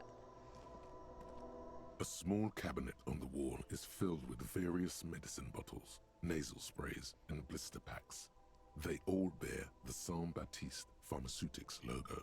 Their logo is the bloodless rose, pure white, untouched by harm. Just ask me if you need anything from Saint Baptiste. We don't stock prescription meds, but we do have Nosafed, Duramine, Magnesium, and Hypnogamma. I gotta make a note of that too, because I am okay right now, but I will at some point. Nosafed is only 90 cents, which is great, because I think that does plenty from before. I don't think I know what the Duramine is. 250. Must be good. Magnesium, which we found before. And Kuno told us not to have too much of. And you know he's trustworthy. Hypnogamma. Is it gonna put me to sleep? Am I gonna be sleepy if I have that? Okay. Leave! So I've already got a Nosafed. Which, granted, if I fucking beef it, I'm gonna need more than that, but I think I'll be okay. A colorful display of cigarettes and alcohol bottles line the shop wall, inviting you closer. Yeah, that's what it was. I can also go talk to that post office box from Morale, though. Alright, cigarettes and alcohol. No! There, in that dark green glass, all in vain. The great flowing river of warmth, wine, alcohol, beer, alcohol, love, alcohol. This is not a good place for a recovering addict! Guess not, no. She looks at the wall of goods behind her, then adjusts her hat. Good thing you're an unrecovering alcoholic then. No! I'm a good little sober kid. I'm obliged to inform you that both alcohol and cigarettes damage your health. But I guess you already know that. Jesus.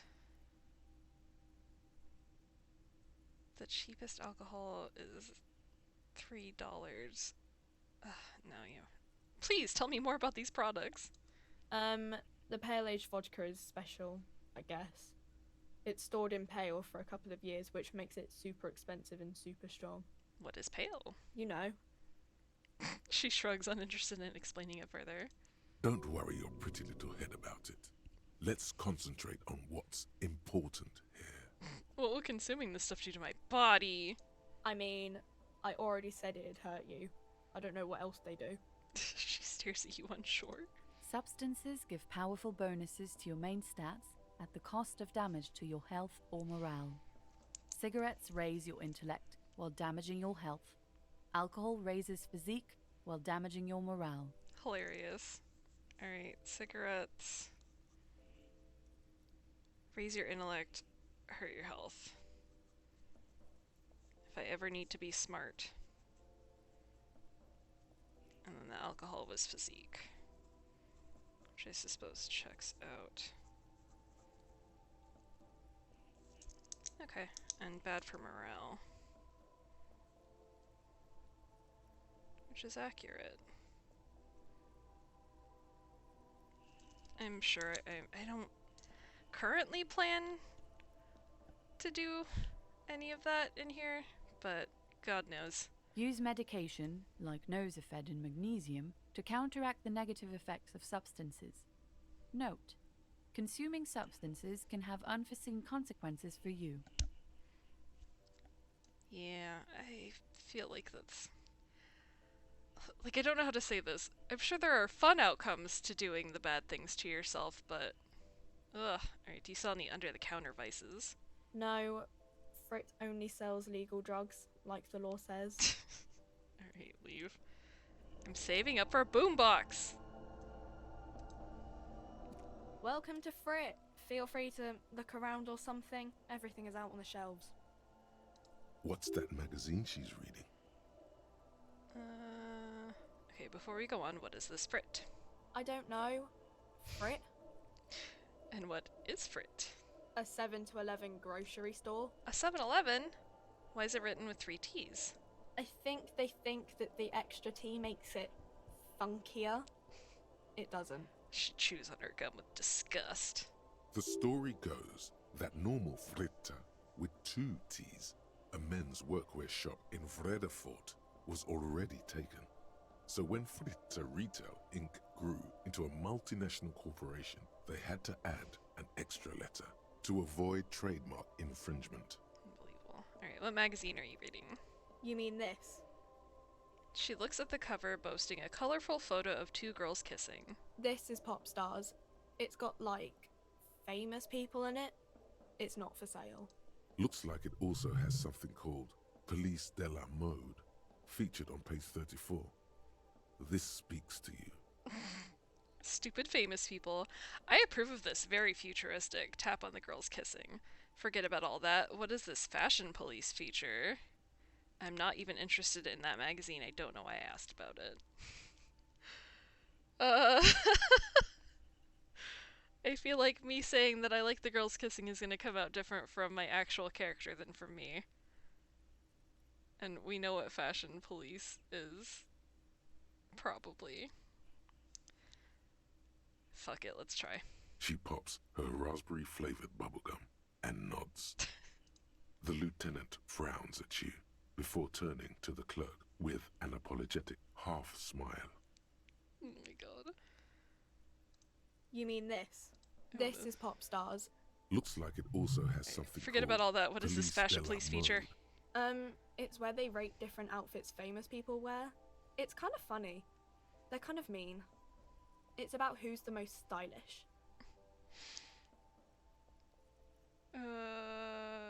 Who's the most stylish there? It can't be anyone from here. Benita. She's a model. Usually it's a model. Or a singer-songwriter. Or a model. We are not the fashion police. We're the real police. Aw, come on. Alright, let's proceed. I have some questions for you. Okay. I'm not really supposed to be chatting to anyone, but... Alright, does Freet have a warehouse in the back of the Whirling in Rags? A warehouse? I don't know. Maybe. I don't really care what Frit does. This is important. She scrunches up her face into an expression of consummate adolescent skepticism. Fine. Frit doesn't have a warehouse. Just a little back room here. Okay? She turns back to her magazine without waiting for you to respond. Can you tell me anything about the dead body? I don't really know anything. I mean, I know it's there, but I haven't seen it, so... Do you know the man who died? Not really. Not really? Does it mean you knew him a little? No. I didn't know him at all. Okay. How long has it been there? I don't know, really long. What do you think happened? I don't know. Wonderful. No need to worry. It's just standard procedure for us to ask around. If you hear anything, let us know, okay? Okay. She scratches her nose. Alright, thanks for your help. Uh-huh. Can you tell me anything about this reality we're in? Reality? You mean, what reality? Economic reality, or...? She is like a student unexpectedly called upon by a teacher. Can she answer the classroom question? No, I meant the physical reality. I don't know. What about it? Where are we? We're in Frit? No, I mean, where are we on a larger scale? As mankind, or as a nation, or... What will her essay prompt be? As mankind. In a good place. She rubs her face, thinking.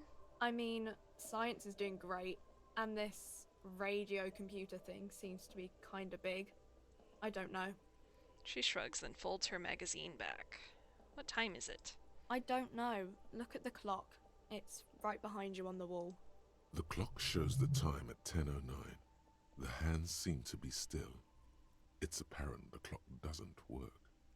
What is the revolution? When ordinary people take over the government and, demands democracy. Right, what about the one we had here in Revachol? Yeah, it happened like 50 years ago or so. Sorry, I'm not very good at this. At history, I mean. The coalition, what's that? Someone told me there is one. Our government? Or do you mean something else? Sorry, I really need to finish this article. She taps the magazine on the counter. Alright, I won't bother you with this nonsense anymore. Cool. She seems happy to return to her reading. Alright, we did a great job bothering the teenager and not buying any alcohol. We're so brave. Now we have to be really brave.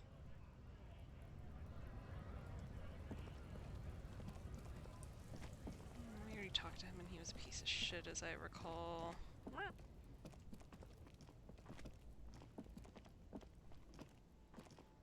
Let's try to get our jacket. Maybe this time will be different.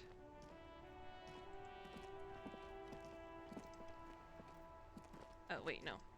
That's not where my jacket is. I'm a fool.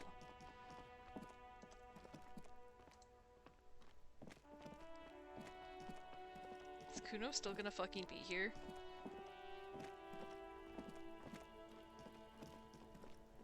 Never goes home. Tireless in his duties. I got a little stronger, but I still don't think I can do this. There he still is, looking right through you with his white eyes. The body below is entirely dedicated to that corpse. No, we're gonna throw up. We have a 3% chance of not throwing up. I don't think we can get anywhere over here, so...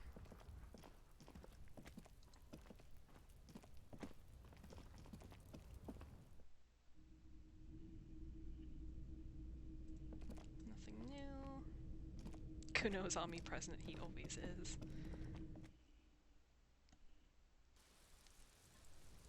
Okay. I think we gotta make some changes to our clothing to optimize here. Come on. Whatever way I had to go to get here. God, that's ominous music. They know I'm gonna fail. I need a bag so I can pick up all these bottles! Criminal. You can't pick up anything. Okay. I think I could take off my pants.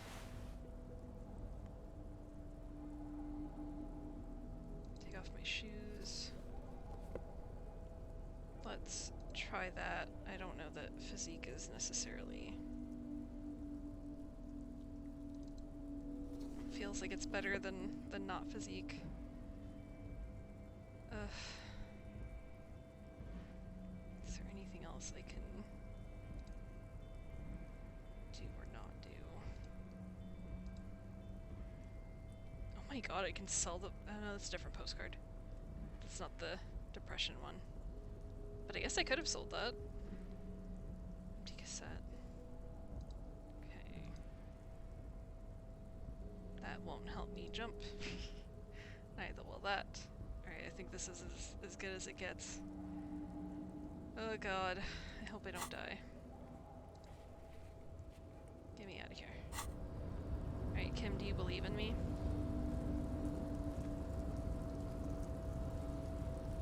A tarpaulin cloak is still caught on the railing. No one has claimed it for their own. Alright, let's try it. Yes! As you leap in the air, a chilly breeze engulfs you, sharpening your senses. Continue the voyage through the salty air. Hell yeah! As the concrete floor welcomes you, you realize it's been a while since you felt so alive, alert, capable. Must be the adrenaline. I knew you could do it. My climbing down might not have been as disco as your jump, but at least we can explore the harbor now. Hell yeah, hell yeah. With your feet firmly planted on the concrete, the noise of the harbor rushes back in. Yeah! Why couldn't I have climbed like Kim? Coat! Yay! Alright, I can put my clothing back on. My nasty pants, my good shoes. We'll leave the gloves alone. Shivers. Taking back the streets. Know thy neighborhood. A police cloak made from heavy tarpaulin. It would be nigh wind and waterproof if there weren't 3 bullet holes scattered on the surface. The signature white rectangle of the RCM covers the garment's back. Alright, let's put on our jacket. Fuck. This also had... Yeah, so I'm not losing anything, I'm just gaining. Okay.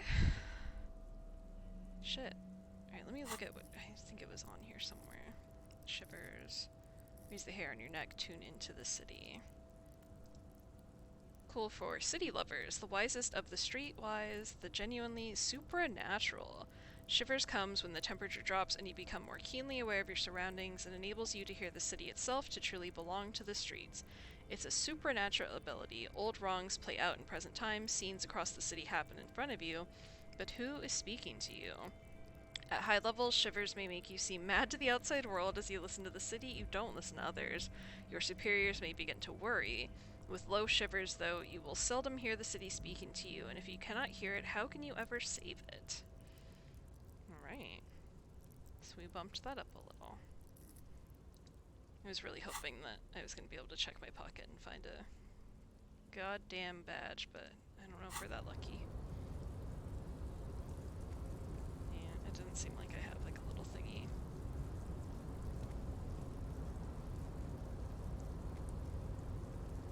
Collecting rainwater. Fascinating. What was the other thing that was lit up? Oh, it's down there. Okay. So, presumably we just go this way. Let's see. Some stuff over there, some stuff over here. Can I go much up here? Is it gonna light up? Money?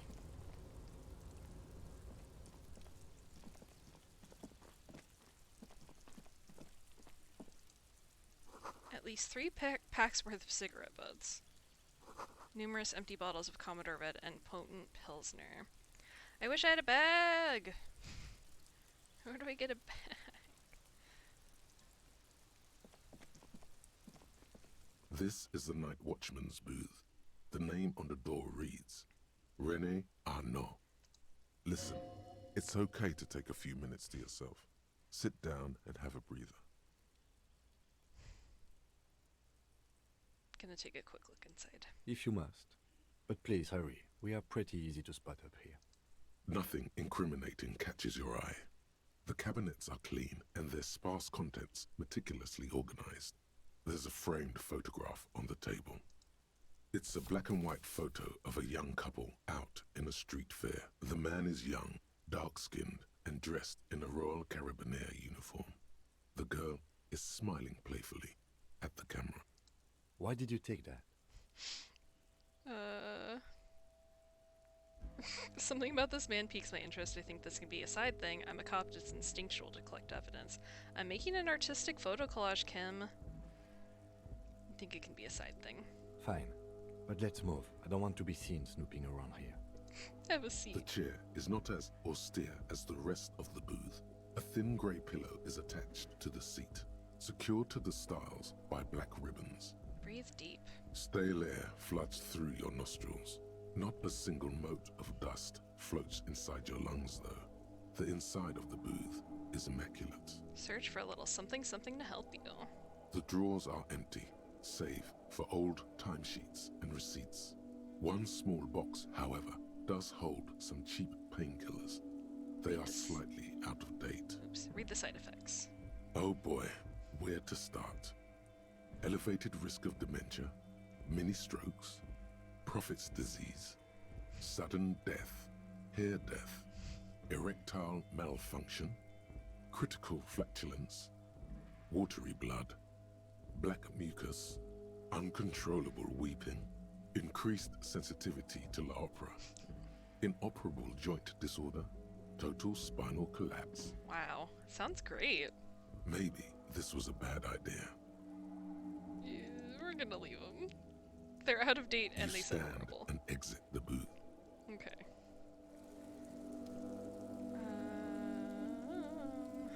Is there anything else we can do over here? Doesn't really look like it. Those will seem like far away.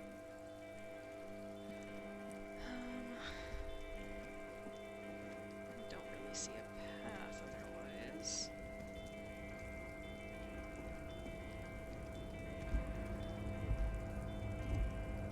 All around you, great machines and quiescence. I don't know what that means. Oh, let's look at this picture real quick, actually. Black and white photo. On the back, a very steady hand has written the words Revachol Fair, summer of '91. Interesting.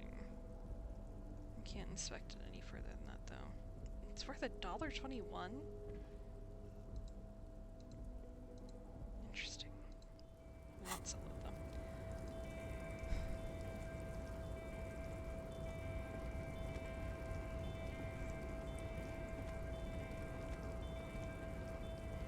White pine trees are printed onto the screen covering. Looks like a forest under snow.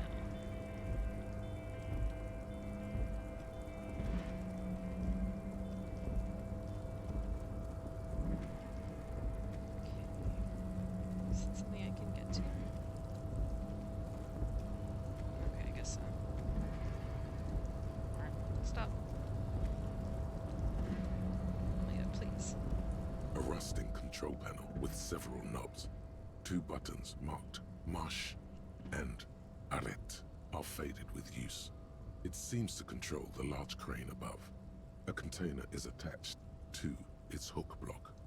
Marche. On. Arrête. Off. We're gonna leave it alone for right now. And I remember just enough French to know that. Good for me.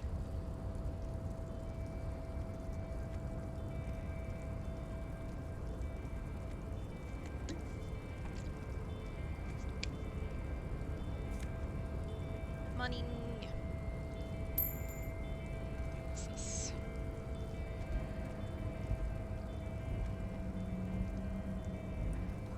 You see faded industrial lettering on the platform, Kalvsund. Actually, no, stay zoomed out.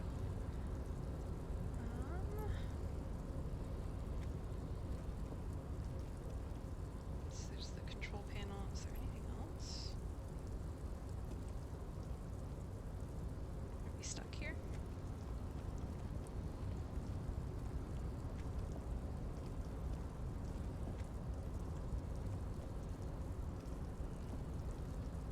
that's a ledge. Okay. It's a little hard to tell.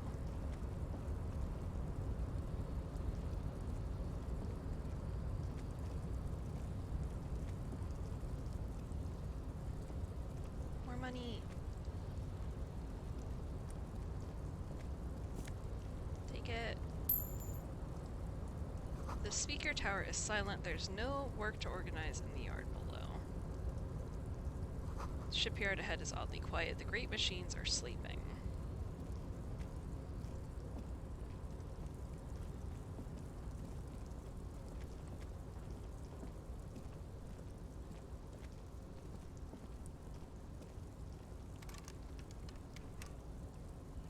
Okay.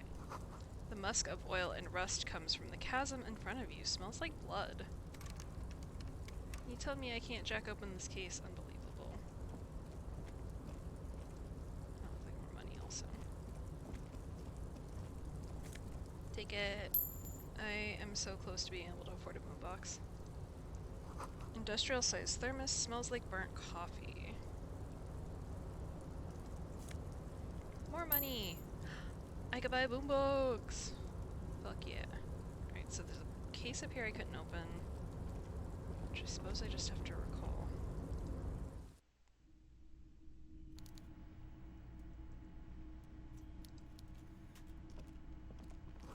The coffee in the giant thermoses is still lukewarm. Stare at pallets leading up. Stare at me to pallets leading up. Alright, let's go scare a guy.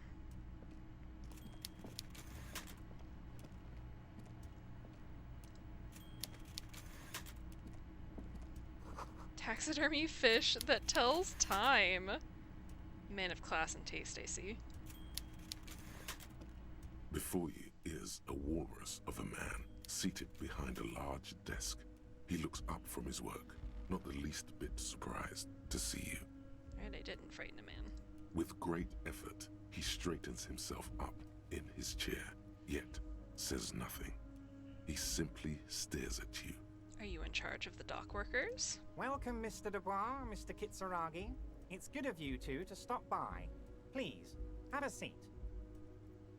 He gestures to a tiny chair opposite to his giant desk. So my name is Henry Dubois. Harry, excuse me.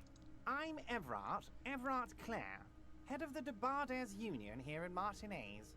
The man relaxes into his chair and continues. I'd offer you my hand, but unfortunately my health prevents me from getting up.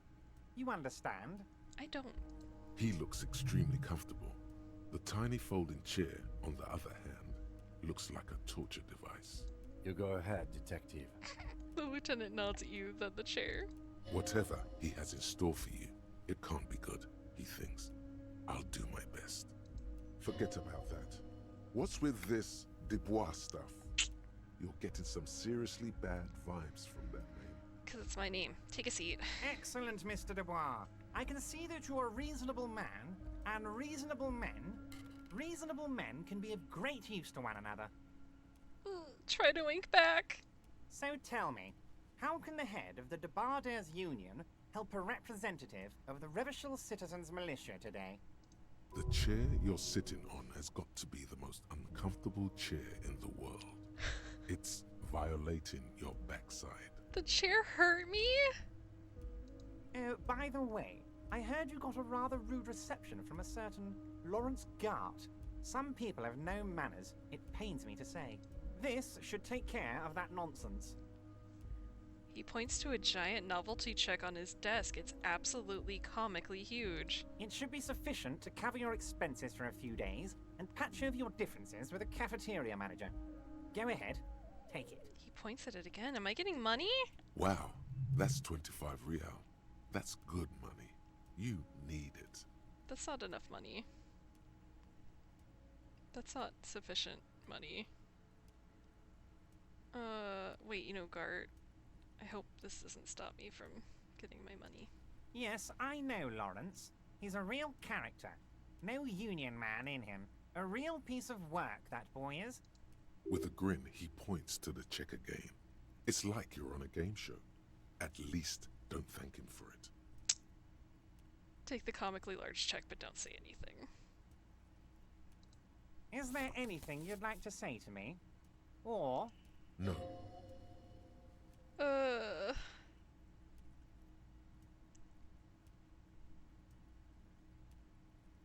haven't. What do I have integrity for?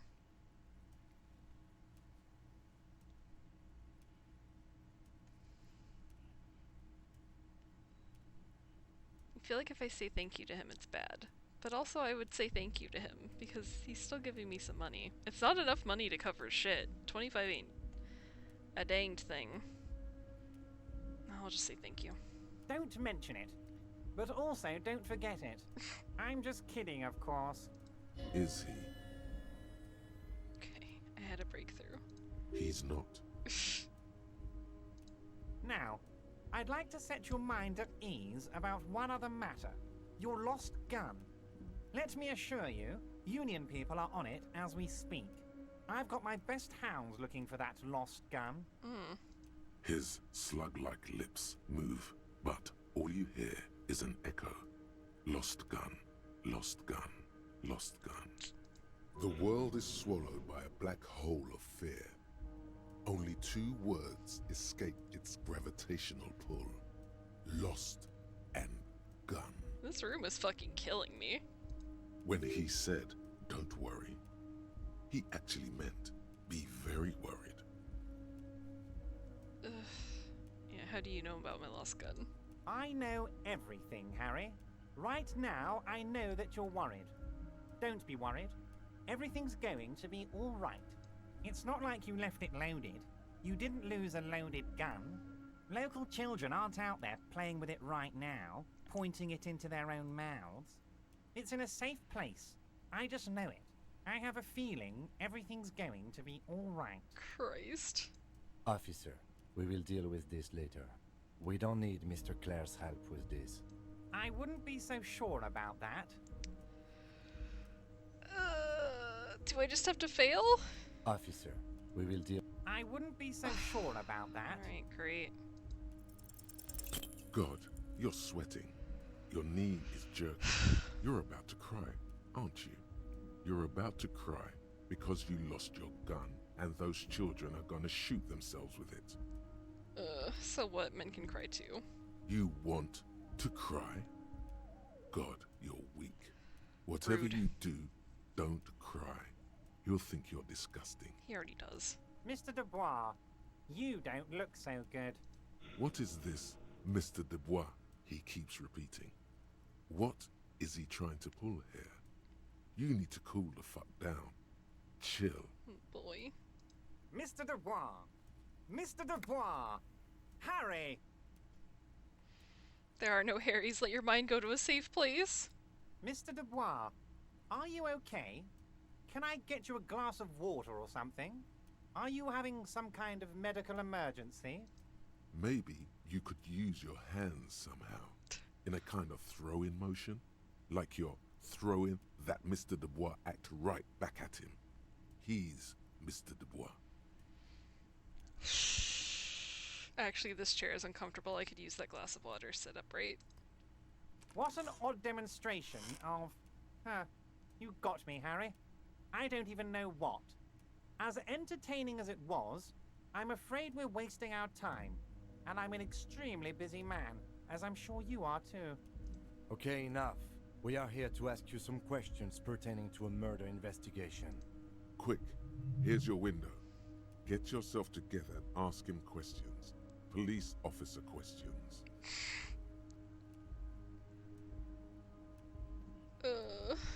Yeah, aren't you gonna ask me how I got in? Harry, honestly, I'm just relieved you didn't get a hernia. A man your age... Okay, I too am surprised by the resilience and athleticism of this tool I've been provided with. Tap your chest. Yes, yes, Harry. You are obviously in peak physical condition, and I salute both your initiative and your physical prowess. Very impressive, Harry. Very impressive. Condescending. Anyway, I assure you, I am a very well-informed man. Information reaches me before I even get the chance to request it. I want to talk about the hanging. Oh, of course. That's your main thing here. That's why you're in Martinez. I know everything that goes on around here, and I would love to discuss it with you. I mean, it's no secret that the lynching is connected to the strike. So much to talk about. Honestly, it's been weighing on me so heavily. I understand you need to interview me. I sense there's a but. But there's a thing that's been keeping me up at night. I want to talk about the hanging. I mean, if we could just calmly talk, exchange information, we could blow this thing wide open. Yes, that sounds good. Let's do that. But I can't think straight with this thing weighing on me. You're police officers, aren't you? I have a crazy idea. You guys are basically door-opening machines, incredibly talented at opening doors. Kim, is that true? Are we door-opening machines? I'm not sure I understand. If you're asking us to break down someone's door, it's not going to happen. Come now. I just need you to go open a little door for me and leave it unlocked. A simple thing. Absolutely nothing shady about it. Oh my god. An excellent opportunity presents itself, sire. You could win the trust of the arch-liar, pretend to play into his hand. Then, should you wish, bend his efforts towards your own. Hey, why don't you just open it yourself? Harry, I'm a very busy man, and more importantly, I don't have that extraordinary physique you do. You look like you could run around all day. You want to send someone a message that the police are working for you. I repeat, I'm a very, very busy man, Mr. Kitsuragi, and therefore I must occasionally enlist outside help. So what will it be, Harry? Whose door is it? Oh, no one's. It's just a weasel. A weasel lives there. Nothing for you to worry about. What do you mean by a weasel? A loud blabbering weasel. When weasels feel no one is watching, they start acting foolishly. He removes his glasses and rubs his nose. Just go there, unlock the door, and leave it open. It's been such a burden on me, Harry. I just want this to be over so I can discuss business with you. I bet you don't even know anything about the hanging. Harry, my dear friend, I am what people call a local bigwig. I know everything that goes on in Martinez.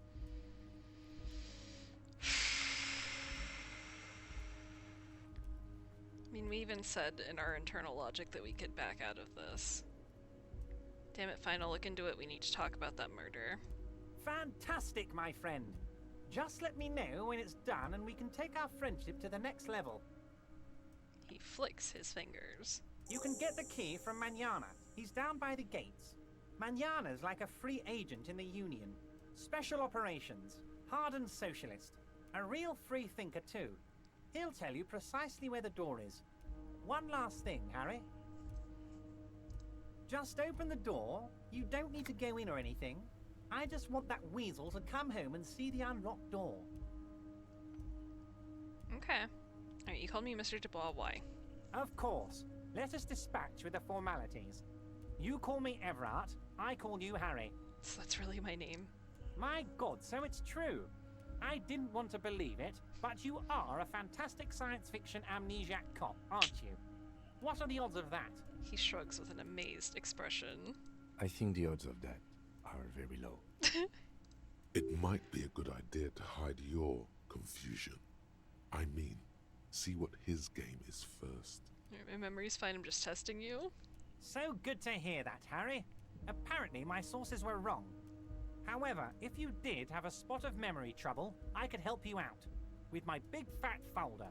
Words flow like a river of honey from his lips. I guess word has already reached him. No matter. No harm done. Are you trying to tell me you've gotten hold of some of our documents? The lieutenant inspects Everett over his spectacles. Mr. Kitsuragi, would you mind? Me and Harry are talking about his lost identity right now. Oh boy. Don't just jump to the folder. That's not smart. Shows you're on the edge. Do some probing first. Where'd you get that folder? Ah, this? My friends in your organization gave it to me, Harry. This translates into, haha, you guys are so corrupt. I knew that. I find that very suspicious. May I have a look? I'm afraid this is meant for Union eyes only, Mr. Kitsuragi. I'm sure you understand. Please continue, Harry. What kind of cop does it say I am? Well, Harry, if I were to sum you up in one word, it would be apologetic. What? I'm not apologetic. I'm confident. Well, you sure come off as very confident in all our interactions, Harry. You're a real man's man. Oh boy. What's my full name? It's Harry. Harry Dubois. I mean, I like it. I can work with that. And I can work with you, Harry. Now, what else can I do for you? Do you know where I live? But of course, Harry. Your precinct is the 41st and you live in Jamrock. You're a Jamrock boy. A long way from home, but that's okay. I mean, I think I might have figured out where I live, but... He doesn't really seem to know any more about it. Do you know anything about my family? Do I have a wife or kids, or... Family? Harry, you're not a family man. There's not one peep of family in here. Unless you think you're a family man. Do you strike yourself as a family man, Harry? Never mind the family. Family, Harry, is the most important thing in the world.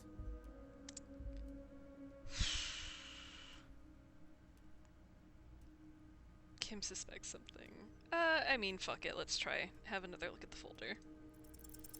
As you look at the folder, Everard covers it with his hand and pets it. Is he trying to hide that it's not a real RCM folder? It certainly doesn't have the RCM stamp on it. Not an RCM folder. Okay, Harry, you got me. This is from the Census Bureau, not the RCM. Those Census Bureau people are absolutely corrupt. You should do something about them. He got the name from the Census Bureau, and everything else from your actions here in Martinez. Yes, Mr. Kitsuragi from the Census Bureau. Like I said, now I'm actually a very busy man, so is there anything else I can do for you, Harry? That means he doesn't really know anything about you. Hell yeah. A pity. The mystery of you will have to remain a mystery for the time being. So the Census Bureau says my name is Harry Dubois. Yes, that's what I said. Try to keep up, okay? Let's move on. Yeah, let's talk about my lost gun. Yes, your lost gun. My best men are on it. They're turning every stone, searching every playground, asking kids, grandmas, everyone. Your gun will be found, Harry. Let me assure you of that. It's just a matter of time and effort. This man loves to wink. The only way to find it seems to be working with him. He might even be holding your gun hostage. Wait, the gun may have been bought from Roy's pawn shop. Have your men factored that in? Yes. Thank you for the hot tip regarding your lost gun, Harry. My men have indeed factored in that you pawned it. Now please, let the professionals do their job. Kick back, Harry, relax. I have great guys on this. You focus on what's important. Building our relationship for the good of Martinez. It did not come as a surprise to him. He might actually not be bullshitting. I will not be blackmailed with this gun business. Harry! I was only trying to be tactful. A lost gun is a dangerous thing. I can't have it around in my neighborhood. Kids could be playing gun roulette with it as we speak. Teenage gangs could be arming themselves. Get a hold of yourself, Harry. I assure you we are working on locating the missing sidearm as well. The lieutenant is concerned about the lost gun and feels that the fact you haven't prioritized looking for it is unfortunate, if inevitable, and doesn't put the RCM in a good light. I mean, what else can we do? Excellent, Mr. Kitsuragi. That's excellent news. Looks like we have a friendly gun-finding competition on our hands. Oh, Jesus. Everett, I'm gonna leave now, but we might talk again later. Wait. You need this to get in and out through the gate. Great, wouldn't want to get stuck in here. Here, you're one of us now. A real red and white Union man. Take care, Harry. Hey. Lonesome, long way home. Here we go. Home awaits. Walk past Station 41 and through the market, past the Boogie Street spearhead to the other side of the lake, the frozen eye at the center of the district. Then, past the video rental store on the corner. There, at the end of a street lined with pine trees, a A small house, no larger than a matchbox. 11 Voyager Road. You no longer live there. Those times are gone. And so are those people. Why did you come here? Why are you still here? And where's the dealer? You have to get back to work. That's all you have now. Okay, so we don't know where we live still?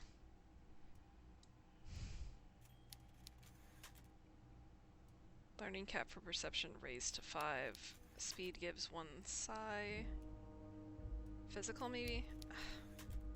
So I still don't know where I live? Is that what we got out of this?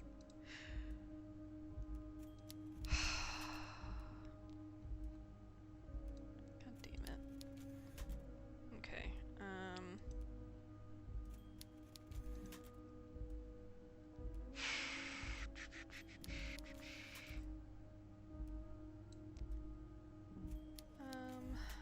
we're gonna lose authority, which we already don't have a lot of.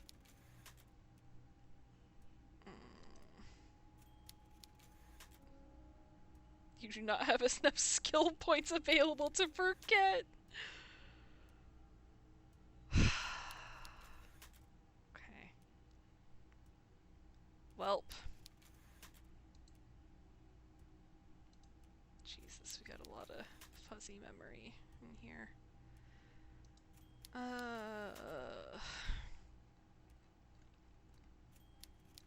Like it feels like I should start another one of these, but they're both gonna lose me authority. So I think I'm gonna just hold off for now.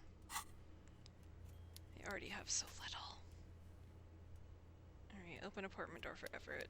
Get the key to the Weasel store from Manana. And we did a secret task, which was interviewing the union boss. Let's see. Ooh, I've got a superstar cop thing, maybe from making that jump. I've got some communist points finally. I don't know if... I feel like I lost a good cop, bad cop there. I feel like I had one more. I don't know what it means still.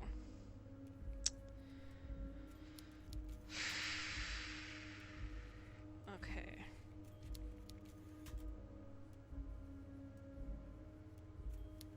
Alright, so we can't do much more with the gun, I guess. At least not actively. Alright. And I got a giant novelty check, which apparently it hurt me to take, but whatever. 20 by 50 centimeter check looks like it's meant to be handed over ceremoniously on a gala-like event. It supposedly exchanges for 25 real at your local Freet store. Below the number, a careful hand has written the words, Constable's Rent, all of it. Note, worthless in a pawn shop. Okay, so we have to go back to the Freet.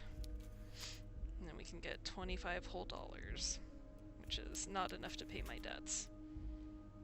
And we can also go back to the pawn store and get a fucking boombox. And then he gave me a card too.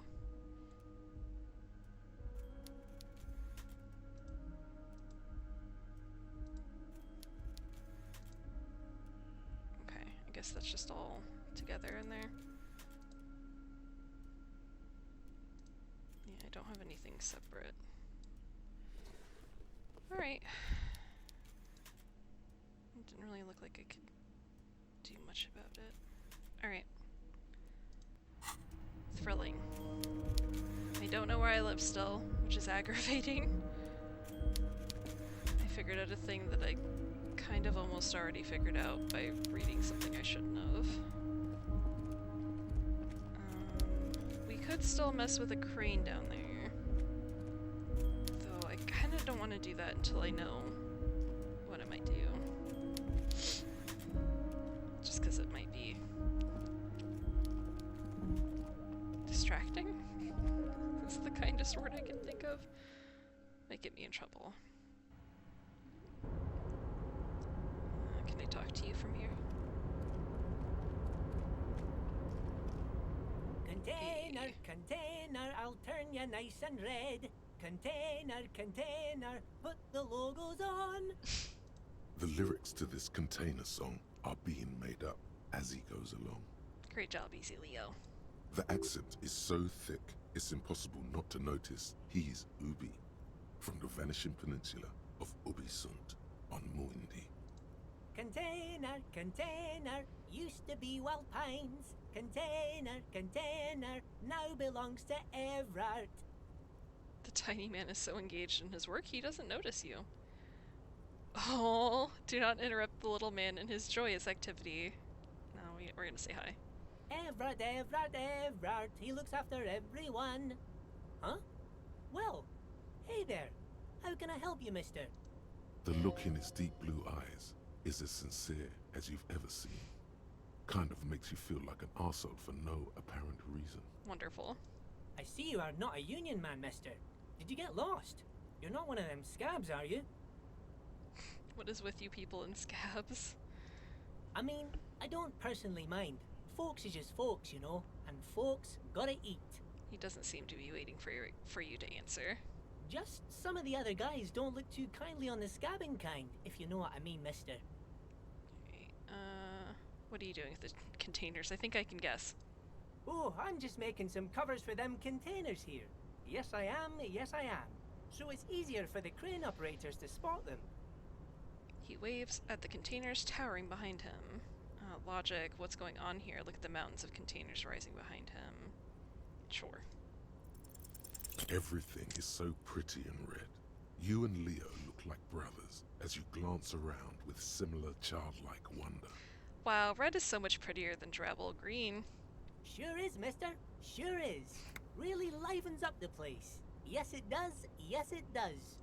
I hate to break this bonding moment, but the red containers mean they are replacing the company livery with the union livery, which means this strike isn't gonna stop anytime soon.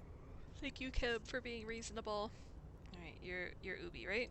Oh, yes. Born and raised in Arish, mister. Mum had to leave my dad after he got a bit violent. Took us here to the new world. I was about 10 then. Too old to lose my accent then. People say us Ubis are up to all sorts of trouble with sheep and other animals and whatnot. I just want you to know there was never any of that where I come from. No, sir. Those are just nasty rumors. Thank you, Easy Leo. I feel reassured. Thank you for clarifying that, sir. Where is everyone? The harbor's empty. Oh, most of the guys are down at the gates, keeping the scabs from coming in. He leans in with a confidential look. We're on a strike. The whole union is. You don't have to work when you're on strike. Ha! We haven't worked for 2 months now. So no one is working? Not everyone is down there, of course. Mr. Everard is in his office, where he always is. And Jean-Luc is guarding the gate. He pauses to think. But Titus and his boys got into some drunken trouble and Everard sent them on a nice vacation. For a week or so. What kind of trouble did this Titus and his friends get into? Oh, I'm not really supposed to talk about that. That's union business. He smiles and leans closer. Him and his boys stirred up something in town. Probably drank too much and got into a fight or something. I heard Mr. Everett telling them to take some time off. But what did they actually do? I guess the boys got a bit too rowdy and had to let out some steam. I don't really know the details. That's just how boys are, you know. I haven't been in a fight since I was in middle school. Easy, Leo. Let's keep this on the hearties. He looks to you for assistance. Look at him. It's not going to be anything useful anyway. Don't fight it. Better to go with the flow.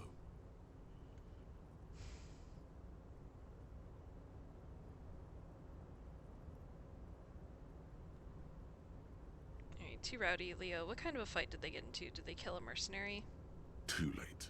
Leo's mouth is still moving, and the words are spewing forth. Words, words, and look, even more words. This guy could go on till the end of days. Now he's talking about some drunk sawmill owner who... No, he already switched to a prized fishing rod he apparently owned at some point. You know what? Just cut in there with your questions. Do you work here? Yes, yes. Everybody needs a job, and this is mine. I'm Leonard, by the way. Leonard Bellick. But everyone calls me Leo. The little man raises his hand in a welcoming gesture. I'm like Mr. Everett's right-hand man when Mr. Edgar is out of town, and Mr. Edgar's right-hand man when Mr. Everett is away. Actually, Miss Beaufort is the right-hand man, but she's a lady. Is that who bought my gun? Who is this, Miss Beaufort? The lieutenant looks up at Leo. A real pretty lady with a skin like those douce sucre candy bars my missus likes so much. Them are real nice to suckle on once the dinner is done and me and the missus sit down beside the radio. Oh my god. But I can't listen to the radio all the time. There's so much to do around here and I'm always busy keeping things running here. Yes I am, yes I am. Hold on, who's this Miss Beaufort you mentioned? Oh, Lizzie. She is a real sharp tool. Mr. Everett put her through some fancy school and everything, east of the river. 4 years she was gone, and when she came back, she was all fancy and lawyerly. He respects that word. That's obvious. But she's a real nice girl. Grew up in this here neighborhood. Knows everybody and gets along with everyone. Real pillar of the community one day, I'm sure. For a fraction of a second, there's sadness in his eyes. Interesting. If me missus and me was to have a child, I'd be real happy if she turned out like her. But she can't have kids. Dr. Lemaitre said so, and she knows about such things. Been a doctor for almost 50 years she has. He sighs and falls silent, watching you meekly with his blue eyes. So Everett trained a lawyer named Miss Beaufort. Interesting. I think you're doing a great job around here, Leo. Yes, this place really seems to run like clockwork. Keep it up, Leo. The lieutenant smiles at the little man. Well, thanks a lot. Coming from you, it means a lot, really. You didn't think it was possible, but the smile becomes even wider. Sometimes I feel some of the guys don't really get how much I bust my ass for them here. But you guys are alright. The white rectangle on your clothes might not mean an awful lot in Martinez, but the recognition from an authority figure made Leo's day. Aww. What's in that container over there? Oh, that one. That should be empty as far as I know. Lots of containers here have nothing in them. They're just waiting to be loaded up. Okay, good to know. Alright, I'm off. Bye-bye now. He returns to his work. Curious. Oh. Auto-saving. The banner sags under the weight of rain and snow, white waves on red. Okay. Don't think there's anything else to do up here for now. So we'll go talk to Manana. Presumably. This is gonna bother me.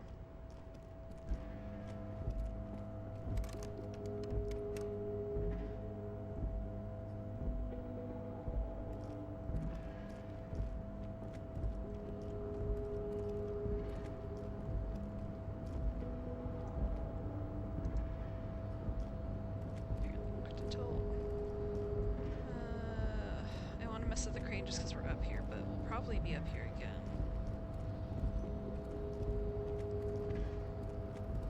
So we're gonna have to decide if we're gonna do shit for that guy or not. Don't think there's much else up here. Let's double check though. I feel like I was kind of getting stuck up here. Oh, having a thought. Means Whale Fjord. Thrilling. Okay, can I get around any of this? Maybe that is an edge. It's just hard to tell. Okay.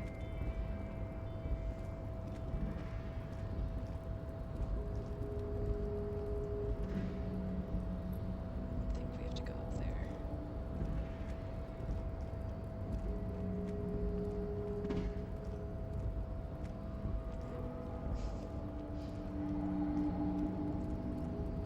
Okay, yeah, we'll leave the crane alone for now. Kim is very stuck. I'm so sorry, sir. Get out of that. I keep hitting a button I don't mean to hit, which is also good.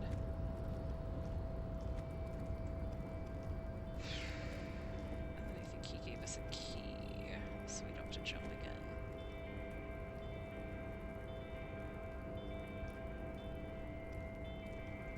Absolutely killing me knowing I could be picking up these bottles if I had to pick. Misery. Just free money laying around.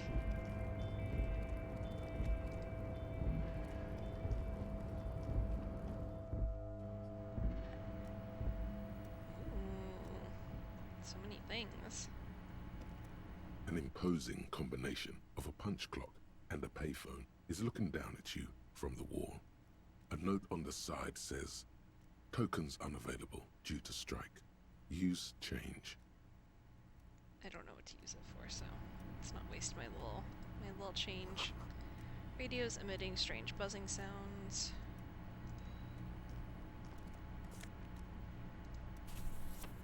Book? I got a book? Leading intellectual organ of Martinez communism offers a radical Mazovian perspective on a range of contemporary issues. The cover features a stylized portrait of the late King Frizzle with a pair of white antlers growing out of his head. The front of this quarterly journal features a large satirical portrait of the late King Frizzle. From the sides of his head, a pair of white antlers spread to the corners of the cover. White antlers. Because white antlers are one of the symbols of communism. They represent a society in accord with the natural world and at the same time above it. Why Frizzle? Because Frizzle was incompetent, foolish, and cruel.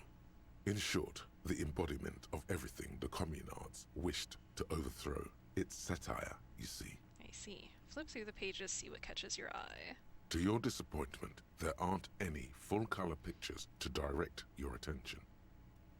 Just column after column of closely set text, interrupted occasionally by little doodles in black and white. After rifling the pages with your thumb several times, you return to the table of contents.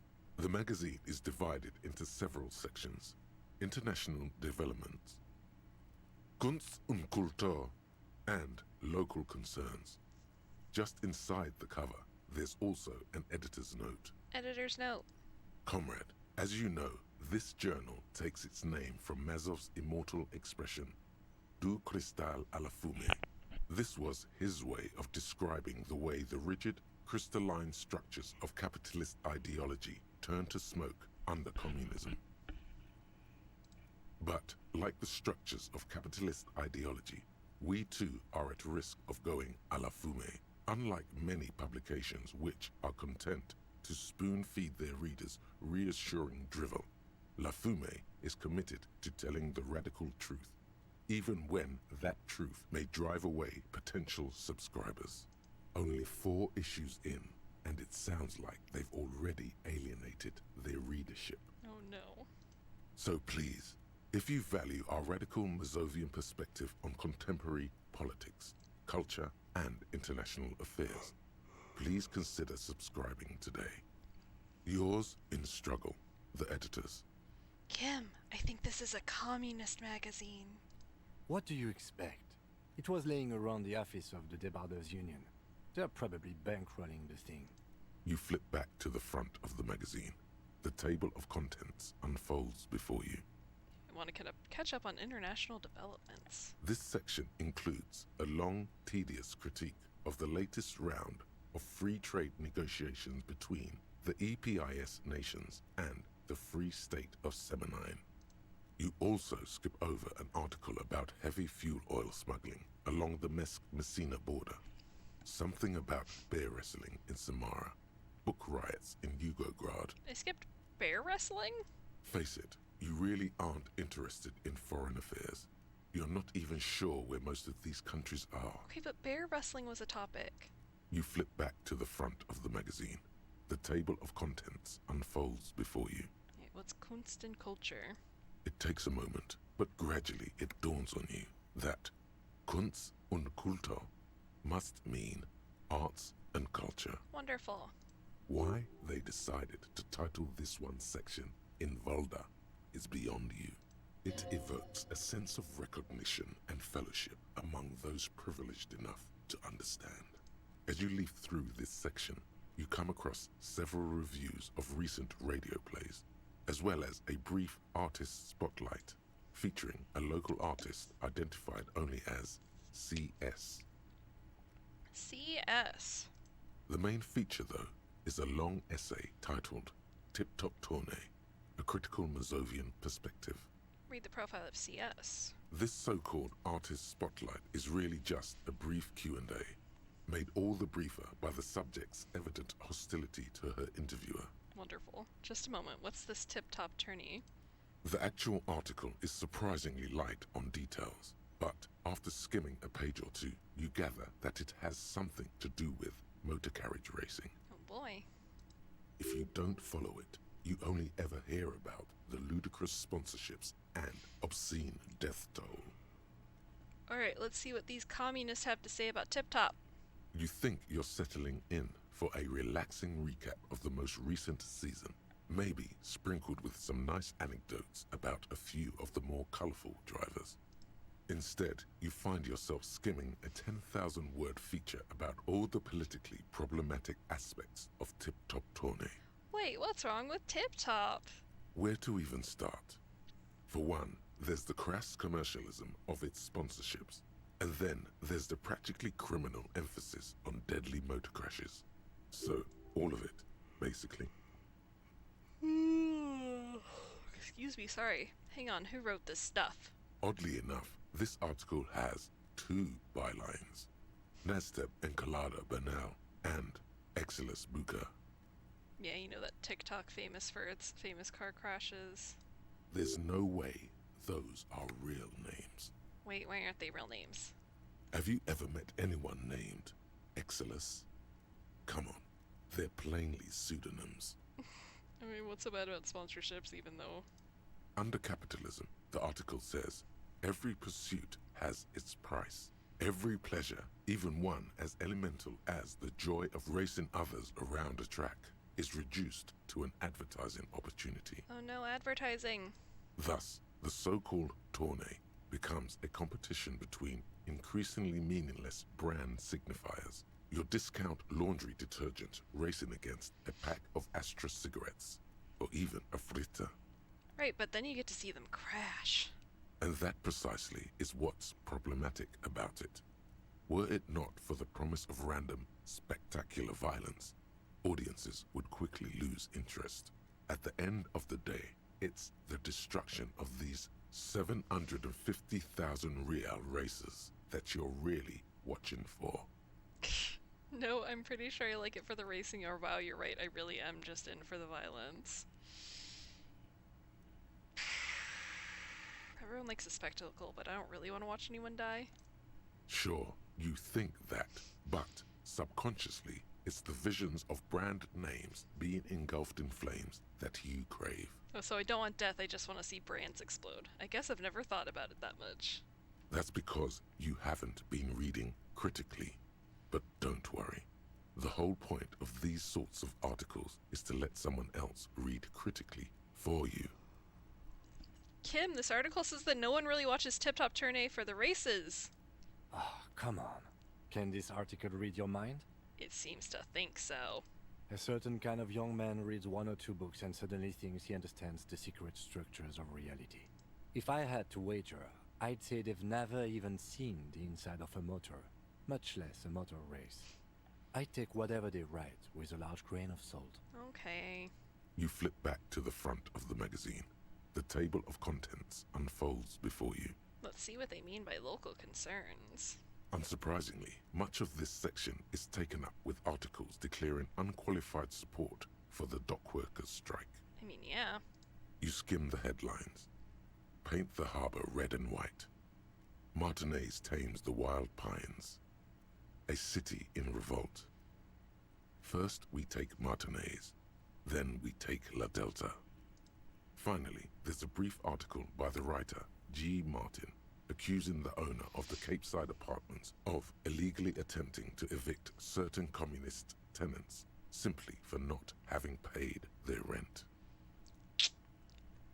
Alright, damn communists should have killed a lot of them when they had the chance. If it weren't for the wild pines, all those moochers would be out of a job. Charging rent to live somewhere is pretty outrageous. Wouldn't it be better for everyone if labor and capital could reach some reasonable accommodation? Why should I care? This doesn't have anything to do with me. Rent sucks, I say on the 2nd of a new month. The writer G. Martin remarks dryly that capitalists love wealth redistribution, so long as it's only redistributed upward. It's true, the rentiers have been bleeding you dry. You really ought to find your own place one of these days. I mean, I might have I should have a place. You flip back to the front of the magazine. The table of contents unfolds before you. Alright, great. We did a great job reading a book. We're so learned and wise. Hey. Psst. The ground. Psst. Hey, you. Who, me? Yes, you.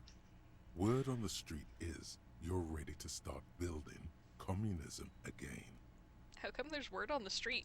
You keep saying things like, down with the bourgeoisie, eat the rich, sodomize the landowners, I don't know about that one. all people who have more than 25 real in their pocket, literally murder all human beings regardless of their political beliefs. I've said some That mildly... kind of stuff. No, I've said some mildly left-wing things, but none of those. Oh yes, the mask of ambivalence. Don't deny it. You're about to rip it off and reveal the monstrous seven-eyed lamb of global communism that would devour and masticate mankind. Jesus. Everyone can see that. So tell me, do you have any questions before we fire up the big communism builder? Or do we get right down to it? Wait, first, what's this communism even about? Failure. It's about failure. Failure? Yes, abject failure.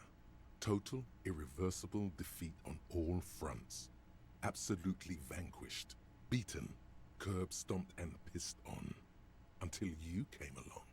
You will reverse the fortune of the workers of the world. You alone, against every living thing, against every human alive. 800 trillion real in the hands of an impossibly well-organized ruling class. Towering city blocks of bankmen who have the ears of prime ministers. Million-headed armies of nations and the love of your own mother. You against the atom, the charm and the spin. Where the whole world failed. Matter failed to bend to human will. Human will failed to get out of bed and tie its laces. You alone, single-handedly, will rebuild the dreams of the working class. You are the last communist. Oh my god. Now get to work, comrade. I mean, phrased like that, it doesn't sound so good. It sounds like I think I'm the special boy and I'm gonna fix everything.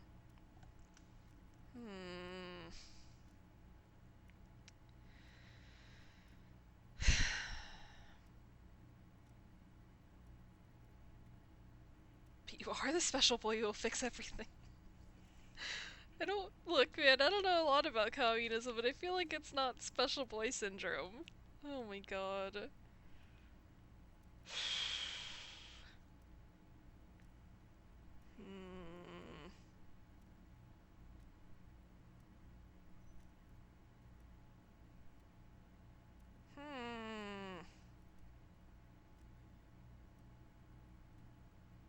I wonder, can I change any of this stuff if I opt into something? Like, will it keep giving me options of things if I pick two, or am I kind of locked in?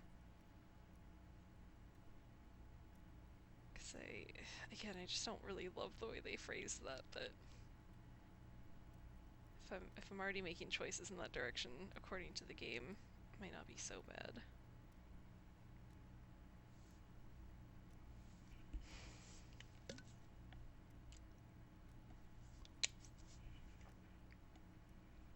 Drinking delicious water while I decide whether or not to be a communist.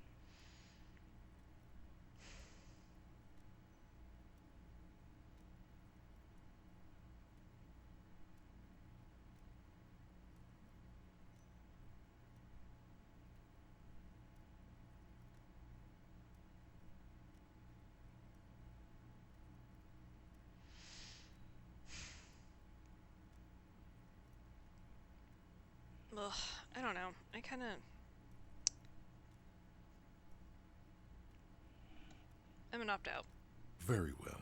I guess no one will build communism then. Tell the working man it's over, unless anyone has objections. No objections. It's mathematically impossible to achieve a classless society. Everyone knows this. Oh no. Did someone mention cocaine? Are we doing cocaine? No. I'm sure I heard someone say cocainism. Jesus Christ. Anyone? Anyone else? There's no one? There's no one. Okay then. Lie down and let the water carry you downstream. Aw, goodbye communism. Alright. Someone left the coffee machine on. Dark liquid in the pot looks almost sentient. Standard office file cabinet, the drawer seems to be locked. This is a Dewey typewriter, the model name is on the back. Every worker equals member of the board is written at the top of the flyers. At the bottom, the union logo and demand democracy. On second glance, someone has forgotten to properly close one of the drawers.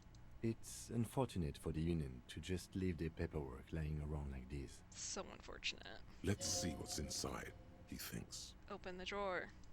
The drawer opens smoothly. Inside is a well-organized selection of brown folders. Browse. Hundreds of documents containing logistical data. Two kinds of transactions stand out. Materials coming into Revachol from the outside world, from Muindi, Grad, and even Ilmara, and the same materials being handed over to companies inside Revachol. Kuron, Coal City, La Delta, and Jamrock are listed among the many districts where the imports are being sold. Anything interesting? It's hard to make sense of this thicket of company names, dates, quantities, and percentages. You try to focus, but the lines are getting blurry. Force yourself.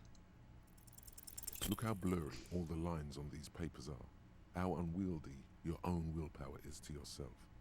You're like an absurdist Samaran monk, focusing through not focusing.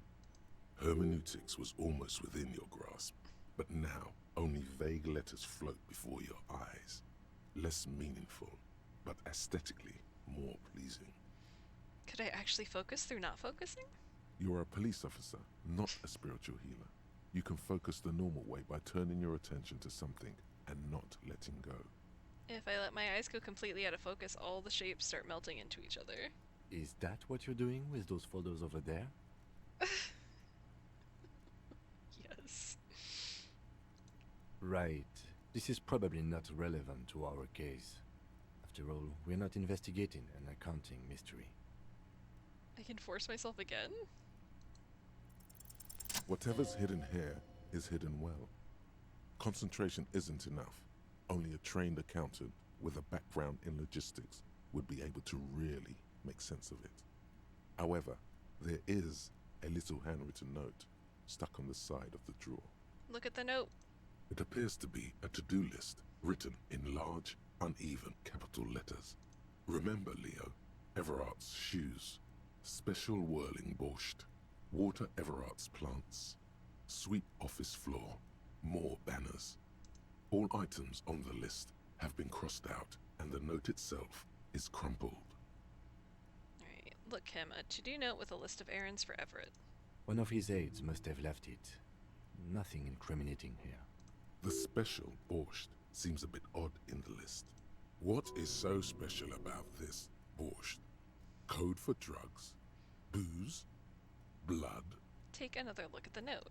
Remember, Leo, Everart's shoes, special whirling borscht, water Everart's plants, sweep office floor. It is from more Whirling banners. specifically. All items on the list have been crossed out. The drawer slides shut smoothly.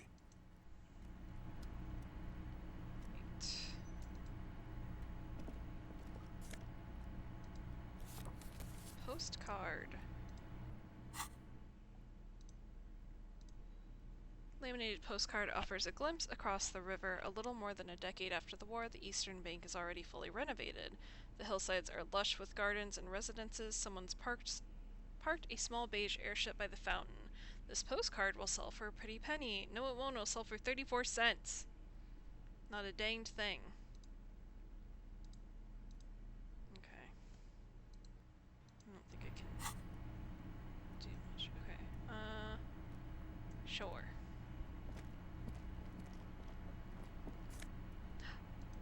Elysium!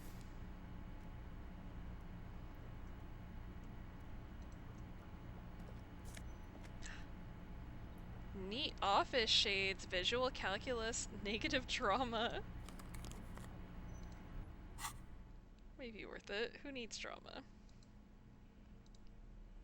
These were stuffed away in the dockworkers union office. They're perfect for scribbling down paperwork when the sun tries to get in your eye. Good for staring down suspects too. Fuck it, let's go. Also, I'm just gonna move that over because it's bothering me. Hell yeah, we had sick glasses. We lost some trauma, but I think that's okay. Personally, I think that's alright. I don't think we're gonna get anything by looking at that again. And I don't know what we would get from calling. It is only 10 cents. The already familiar cold touch of plastic welcomes you as you pick up the handset. Nah, let's just leave it. I don't know who we'd be calling.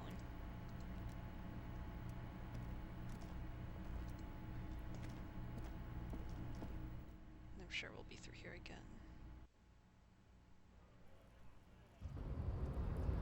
Alright.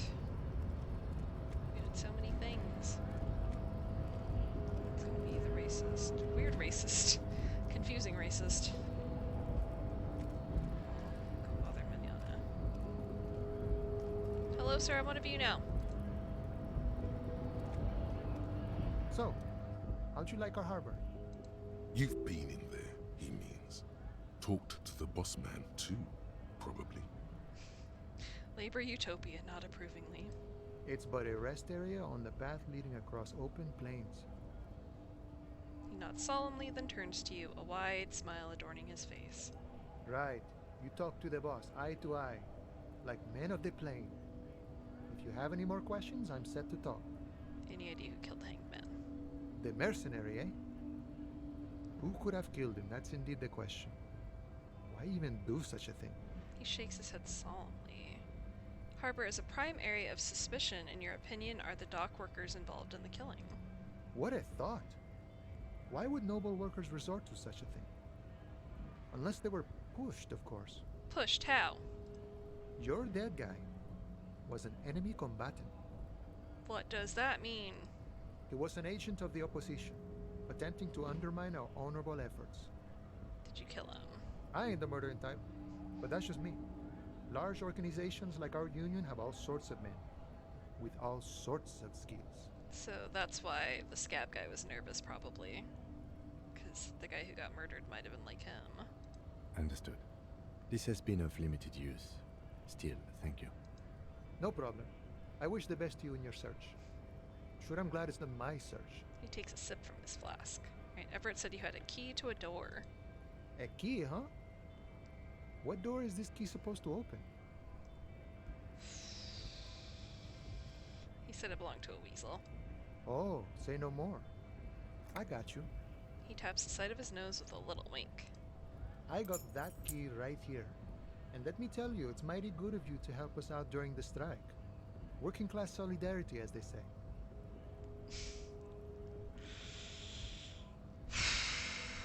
Alright, I saw an opportunity and took it. I'm a hustle grinder.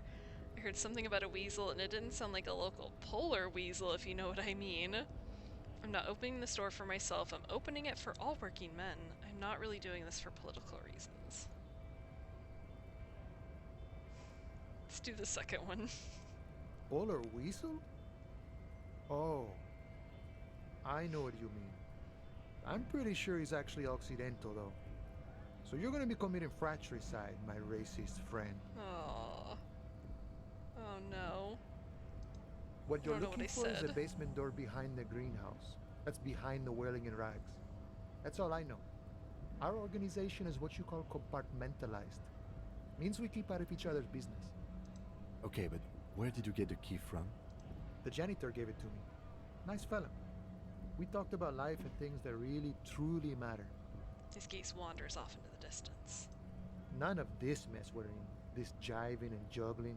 What's it for? To feed our children, I guess. Anything else I should know about this task, this weasel person, when he'll be home? I'm more of a philosophical dock worker. I like to talk about the big picture stuff. Who I am, who you are, what we are fighting for. The man takes a big sip from his flask. He means he's not going to tell you cause he doesn't know. But he will shoot his mouth off with you now that you're working for Everard. Who he is and what they're fighting for. This is interesting. Why are you striking? We're negotiating our share. Your share? Aye. He seems pleased with himself. Not wages or pensions. How large a share would you like? All of it. However, right now we want all the harbor workers to be on the company's board, so they could take part in the decision-making process. This seditious talk sounds like communism. Just so we're on the same page, communism is basically wanting to kill the rich people or deporting them to a labor camp in Southeast Grad. But don't say that out loud if you're a communist. Oh my god, the bossman Everett, what can you tell me about him? I think it's best you make up your own mind now that you've met him. In my eyes, he is a capable organizer and a decent businessman. What does bossing the union entail anyway? I guess you kind of get to be the village chief. He oversees the harbor, makes deals with the owners or other relevant parties, watches out for his own. By that, you mean corruption? By heavens, why would he not be corrupt? We live in a harsh and disordered world, see? And in this world, the old man is corrupt for our benefit, and we know it. Appreciate it even. He is, personally, not too lavish. It does seem lavish to me. He is reasonably lavish, sure. That's his prerogative. It's not like you want a saintly demeanor on a corrupt motherfucker. That would be a manipulative illusion. Besides, there are no non-corrupt systems in the world anyway, and moralism is the most corrupt of them all. Oh no, I think that's what I had the most points in. Not you would like to say. But then there's that weasel door. This man has political theory, and it has not failed him today. Are you a communist? No. I don't think I'm a communist. Seeing something of value and saying I want it all to myself is a much older and simpler notion. No science to it at all. Even a weak child can think it. The only things holding someone back are I can't and I shouldn't.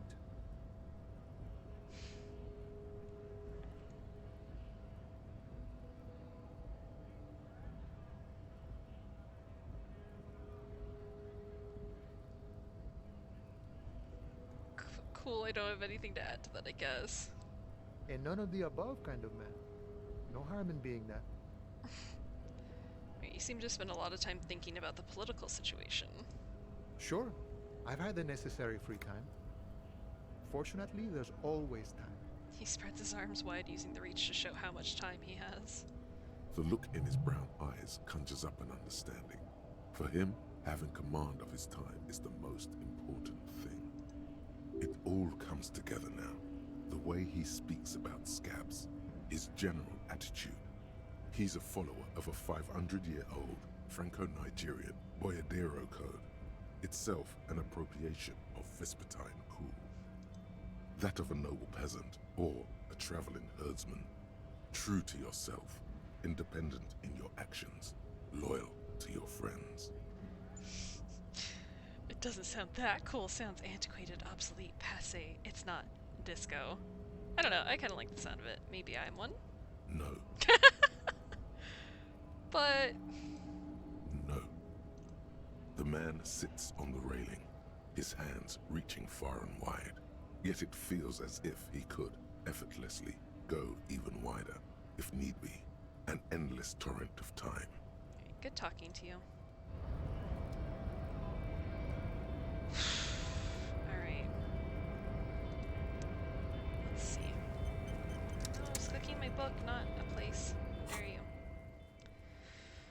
Alright, you have the key. The door is behind the greenhouse and the Arda basement door.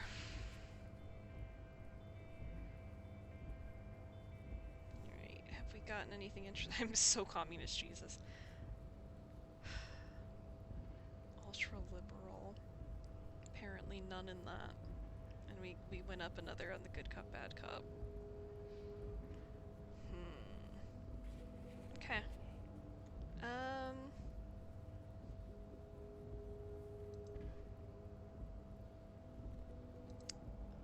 Fuck it. I think we'll go open the door. Not feeling overly fussed about it. Even if I don't really love that guy, I'm definitely more interested in the Union side of things.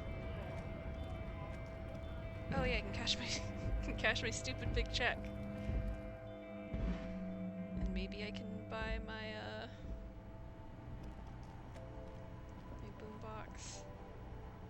Probably just have to talk to her directly. Is this about the questions again? Because I don't really know anything. I need to exchange this novelty check for cash. Wow. I didn't know you worked for the Union, sir. She rolls up the giant novelty check, looks like she's seen it before, and slips it under the counter. Anything else I can do for you? Nope. No, you don't work for the Union. The Union works for you by supplying you with cash. Sure. Blow the whole thing on speed and gin right now. Speed and gin. No. Great combo. Ask some local dealers, maybe. No. I'm gonna be good. Damn it. Should I buy any medicines? You should have... I don't think it really shows like that.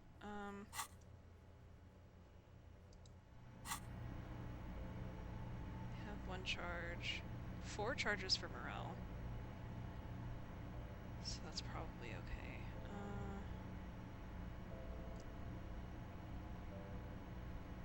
No, let's not spend it on anything yet. Other than maybe buying a boombox. Even though I don't even have a tape yet.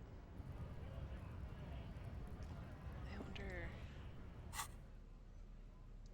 No, I have plenty of space in my inventory. I can buy a damn boombox if I wanna. Alright, let's buy a boombox, and then maybe we'll be nice and try to pay some of our rent. He's not gonna like me not paying enough of it, but at least we can do something. Because I don't think I'm gonna figure out where my fucking house is.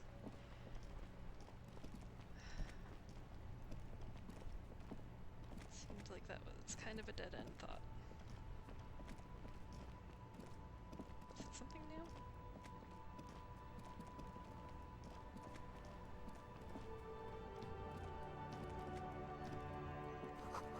Tire tracks leading onto the roof. The slush and rain has almost washed them off. That's weird. Oh, people. Hello.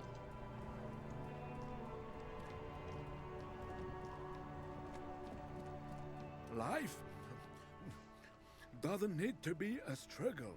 He covers his mouth to hide a burp. I'll be with you in a moment, officer. Let me just finish my sandwich. Talk to Angry Hard Renee first. Okay. Hello, Angry Renee. Have you no shame? Whining about your back every time you bring out the measuring tape. Renee, you're a man with a fork in a world of soup. Please, let's just try to enjoy the game, alright? This one's still chewing on his sandwich. I'm trying to, but you keep breaking my concentration. You're old. I can see that. We're both old. Now stop grabbing your ass like it's a girl. These manly men are playing balls. This is a ball game. Grab a ball and play it. Don't ask questions. Shoot first. Ask questions never. Alright, I got this. Ball time. That's the spirit. Don't even waste your breath asking about the game. They wouldn't know anyway. They're way past their prime. Oh, I have a good chance of... Fuck it. Hey, I'm so good.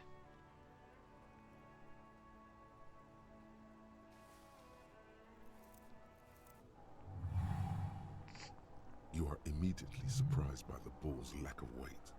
No matter, you'll make it work. Oh god. God, this is right. You feel the familiar tremble of excitement and adrenaline that precedes every victory. Time has frozen. Feel the ball.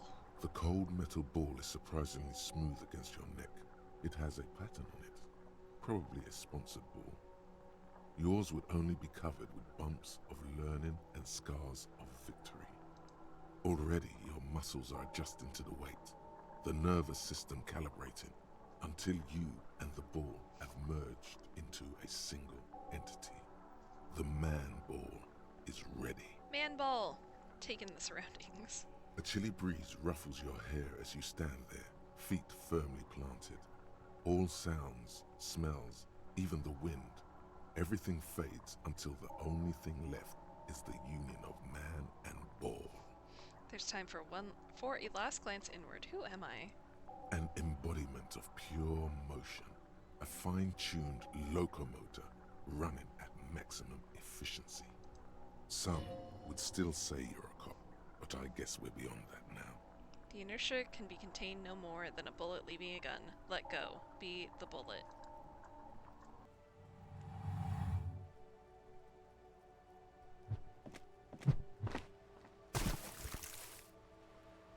Did I do good, or are they gonna hate me? Merde! Bordel de merde! A whorehouse of shit? It wasn't whorehouse of shit. The shot was at least 23 meters, probably 24, and then some. Nothing to be embarrassed about. They're gonna be so mad I threw their water in the, or their ball in the water. What the hell is your problem? Not a weak tricep, that's for sure. I don't care if you are a cop. You do not just ruin someone's game. It's so goddamn disrespectful. Wait, what? You vandalized our game, son. We can't play pétanque with 5 bull. I thought it was shot put. Well, it damn well isn't. It's pétanque. You ruined a pétanque game. We want our bull back. This is what I get for being bold. Take it easy, René. This is just a misunderstanding, isn't it, officer? No harm done. Of course there's harm done, you orange slug. You owe us a goddamn bull. Oh my god. I will try to fix this. Good. Mistakes are forgiven, when men at least try to right their wrongs. I believe you will try. Now, why did you approach us? Yes, why did you come here? It's unlikely they know anything about the murder. Ooh. Interesting. Okay, do you know anything about the man hanged in the backyard of the Whirling in Rags? Unfortunately, I don't. Unlike most of the locals, I have no qualms about assisting law enforcement. But this affair has passed me by completely. And most of the locals? In Martinez, the union is the law. So can you really blame them? But you don't have a problem with cops. Cop is a pejorative term. I don't have a problem with policemen. On the contrary, I admire the effort to bring order to our streets. You bootlicker! He doesn't know about the crime. Your time is better spent discussing politics. What does that have to do with anything? Again, you don't know anything. If I knew, I would not be afraid to tell you. I simply don't. I'm an old man, not a coward. The daily business of the riffraff no longer concerns me. This is a man with a lot of past, but little present, and almost no future. Well, I'm gonna wait to do the guard booth things. That makes me nervous. You seem to be playing in a crater. Yes. The terrain here provides an interesting variety to a familiar game. Do you know what created it? I do. Fire from heavy artillery. Okay, it's a crater left by artillery fire, but why? Why what? Why was heavy artillery used? Because that's what happens when communards hijack your country, execute your supreme leadership, and turn your capital into a slaughterhouse. You use heavy ordnance to clean up your home. Did you use artillery fire against them? Sadly, no. It was the foreigners who brought them to their knees. We fought valiantly. Too valiantly. So valiantly we got licked. He adds, squeezing a ball in his fist. Should have fought dirty, like they did with their suicide sex cult propaganda and mad anarchist women strapped to shrapnel bombs. We didn't though, and we lacked caliber. God bless him, but the suzerain's cannons simply weren't big enough. It was probably a bit more complicated than that. Why shell them here in Marnez? Because this place is a damn beachhead. Had to soften the commies up first. The beachhead? Yes. The military coordinated amphibious landing to take back Revachol. Martinez was used as one of the 3 footholds in Revachol during Operation Deathblow in '08. The other 2 are off in Stella Maris and the Delta. Deathblow sounds grim. This here is Blood Ground, where coalition boots first made landfall and cleaned those rabid dogs out. Most likely, we're playing pétanque on their mangled corpses. Oh boy. Blood ground. You got old René going there. Like he isn't hungry enough already. Hold on, the coalition? Don't get me wrong, officer. I hate those foreign dogs, but the enemy of my enemy and all that. They're the lesser evil. So everything's so bombed out. Damn right, son. They laid the fire of hell on the city before they stormed it. And it worked, too. There's a strange gleam in his eyes. The rest of the city got cleaned up, but Martinez they keep as a monument. And now the Union Socialists are practically running the place. A dark shadow runs across his face. Well, it's your own damn fault. You, we, the coalition, Revachol, whoever you want to blame, never finished the job. Officially, the party never surrendered. Of course they still all influence. You don't even begin to truly understand the players on the table, let alone the specific circumstances surrounding the... What do you think? Thinking men have opinions on these things. Present one. Boy.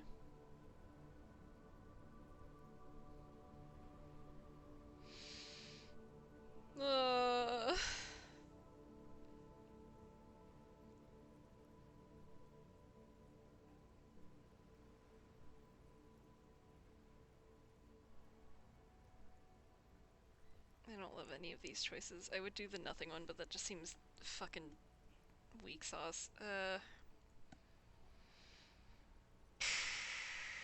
Foreign powers cleaned up our mess and now they rule us. Shake your head in shame. I don't like any of these. I'm sorry it had to be them. After 8 years of fighting those hyenas, boiling cats for food and drinking piss in the mountains. Jesus.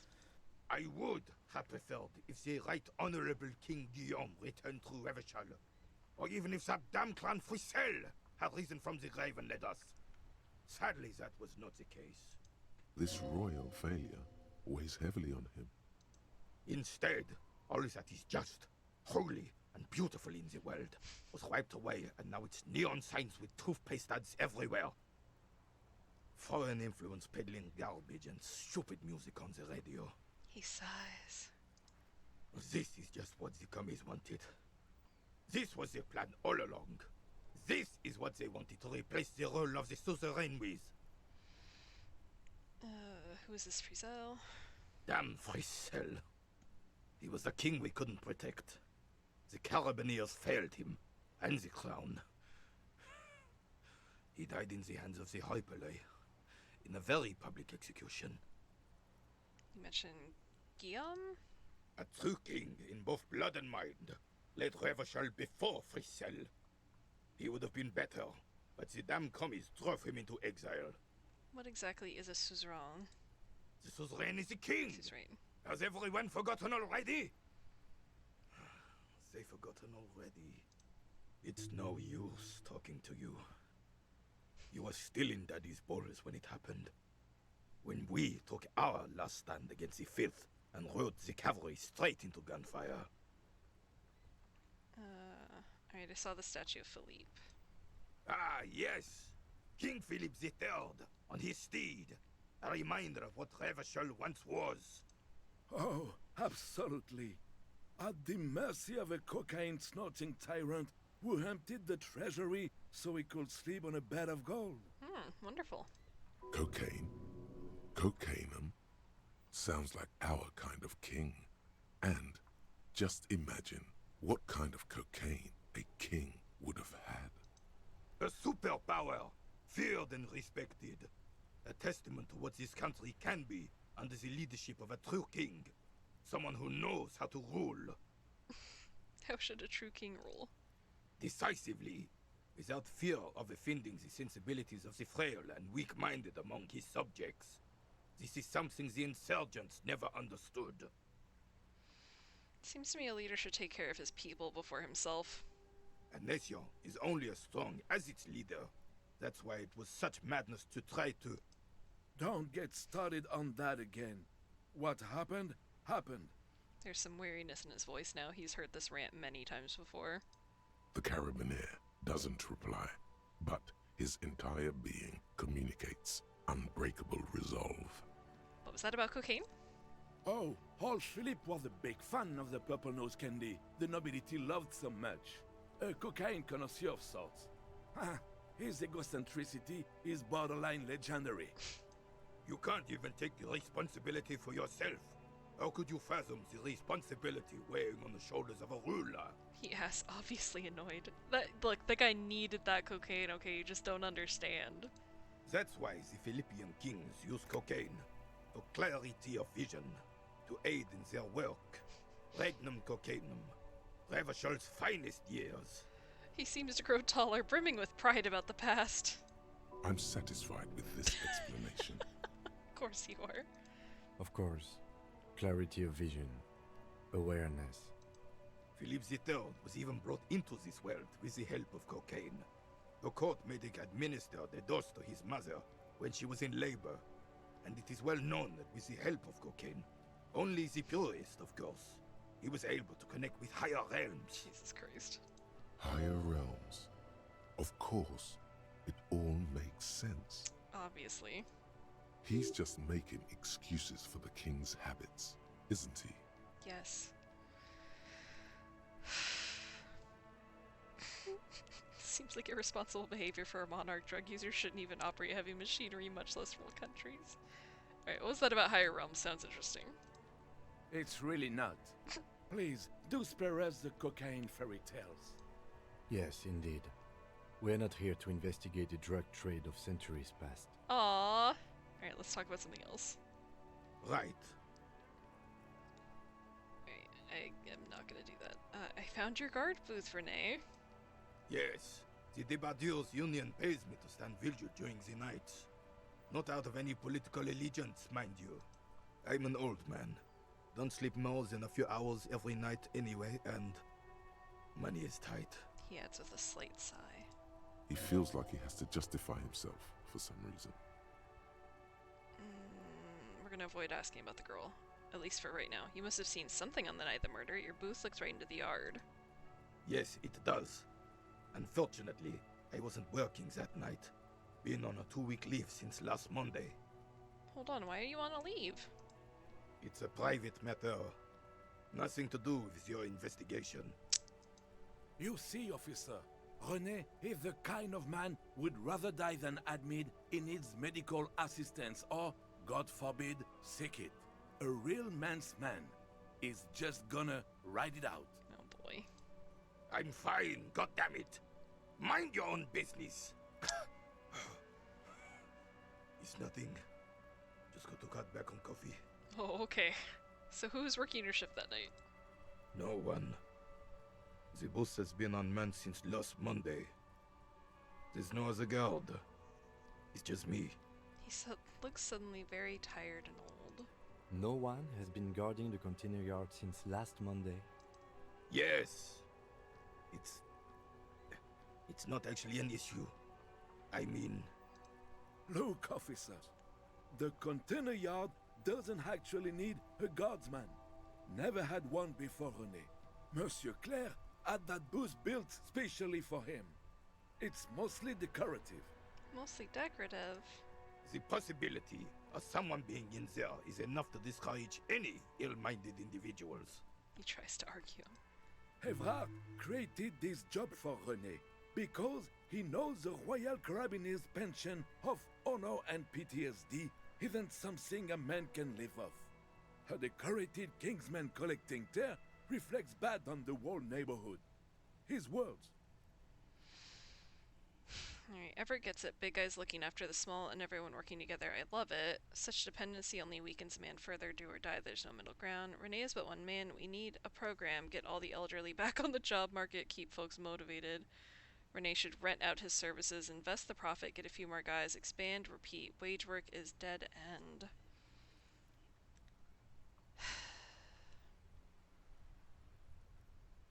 Let's do the first one. It's nice that he's helping him. Can we conclude the topic of my guard booth now? There's a grimace of pain on the old soldier's face. Looks like he wants to argue but can't find the words. Finally, his lips move. I saw a picture in there. You were in it. Who's the girl? She is nobody. This is none of your concern, and I refuse to discuss my private affairs with the RCM. The lady is Jeanne-Marie Beaulieu, and she sure as hell wasn't a nobody. Got it, thanks. Yes. Like I said, it would be up anyway, so might as well keep an eye out. It keeps my senses sharp.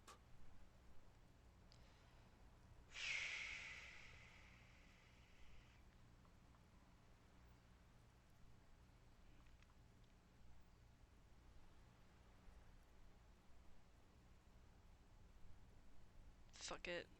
It's not gonna work. What is it about this old soldier that makes him stand so proud? All you observe is a veteran refusing to let go of the past and his old uniform. This is not uncommon. This is the uniform of the Royal Carabiniers in service of Frissel I, Guillaume le Lion, and the valiant King Philip V before him. Don't you mean Frissel the Fan?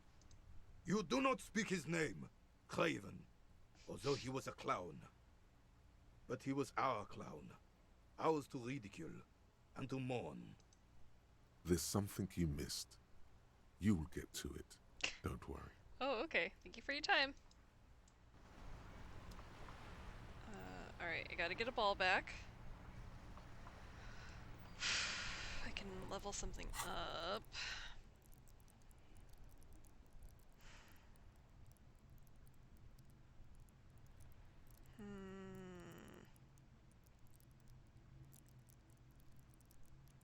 Trying to think of things that have been holding me back. My endurance made it so that I couldn't even sit in a fucking chair. I feel like composure is often really low, but it does have more points than. Let's do an endurance.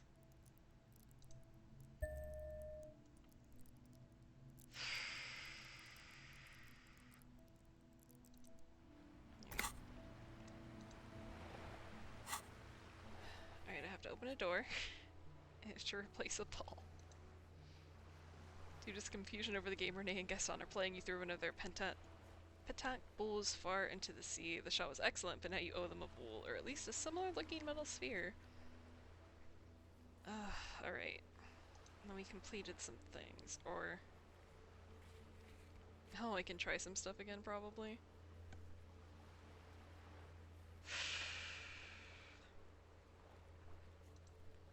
So I can go back to the monument.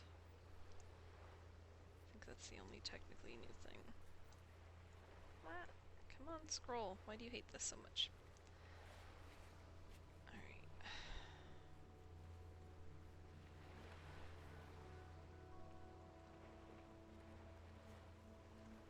Okay. Monument was the newest thing that lit back up. I need a map.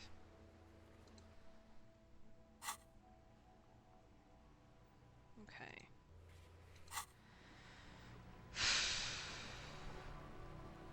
I think that I'm gonna stop for the day.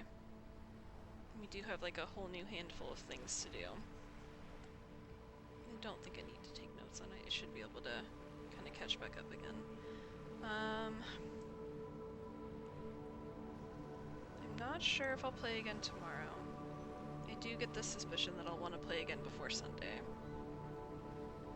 So we'll just kind of have to see how the next 2 days shake out, basically. But this has been great. Yeah, I'll just wait, because I can buy a boombox and probably put some money down on my rent. But we'll do that when I come back, and then we have clearly some more things to stare at, so... Yeah!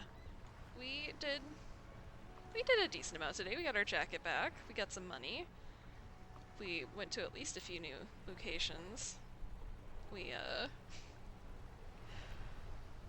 Oh god, we're gonna get a boombox and it's gonna roll. And it's gonna change everything. Thank you for being here. I guess sure I'll see you sometime before Sunday, but if not, definitely Sunday.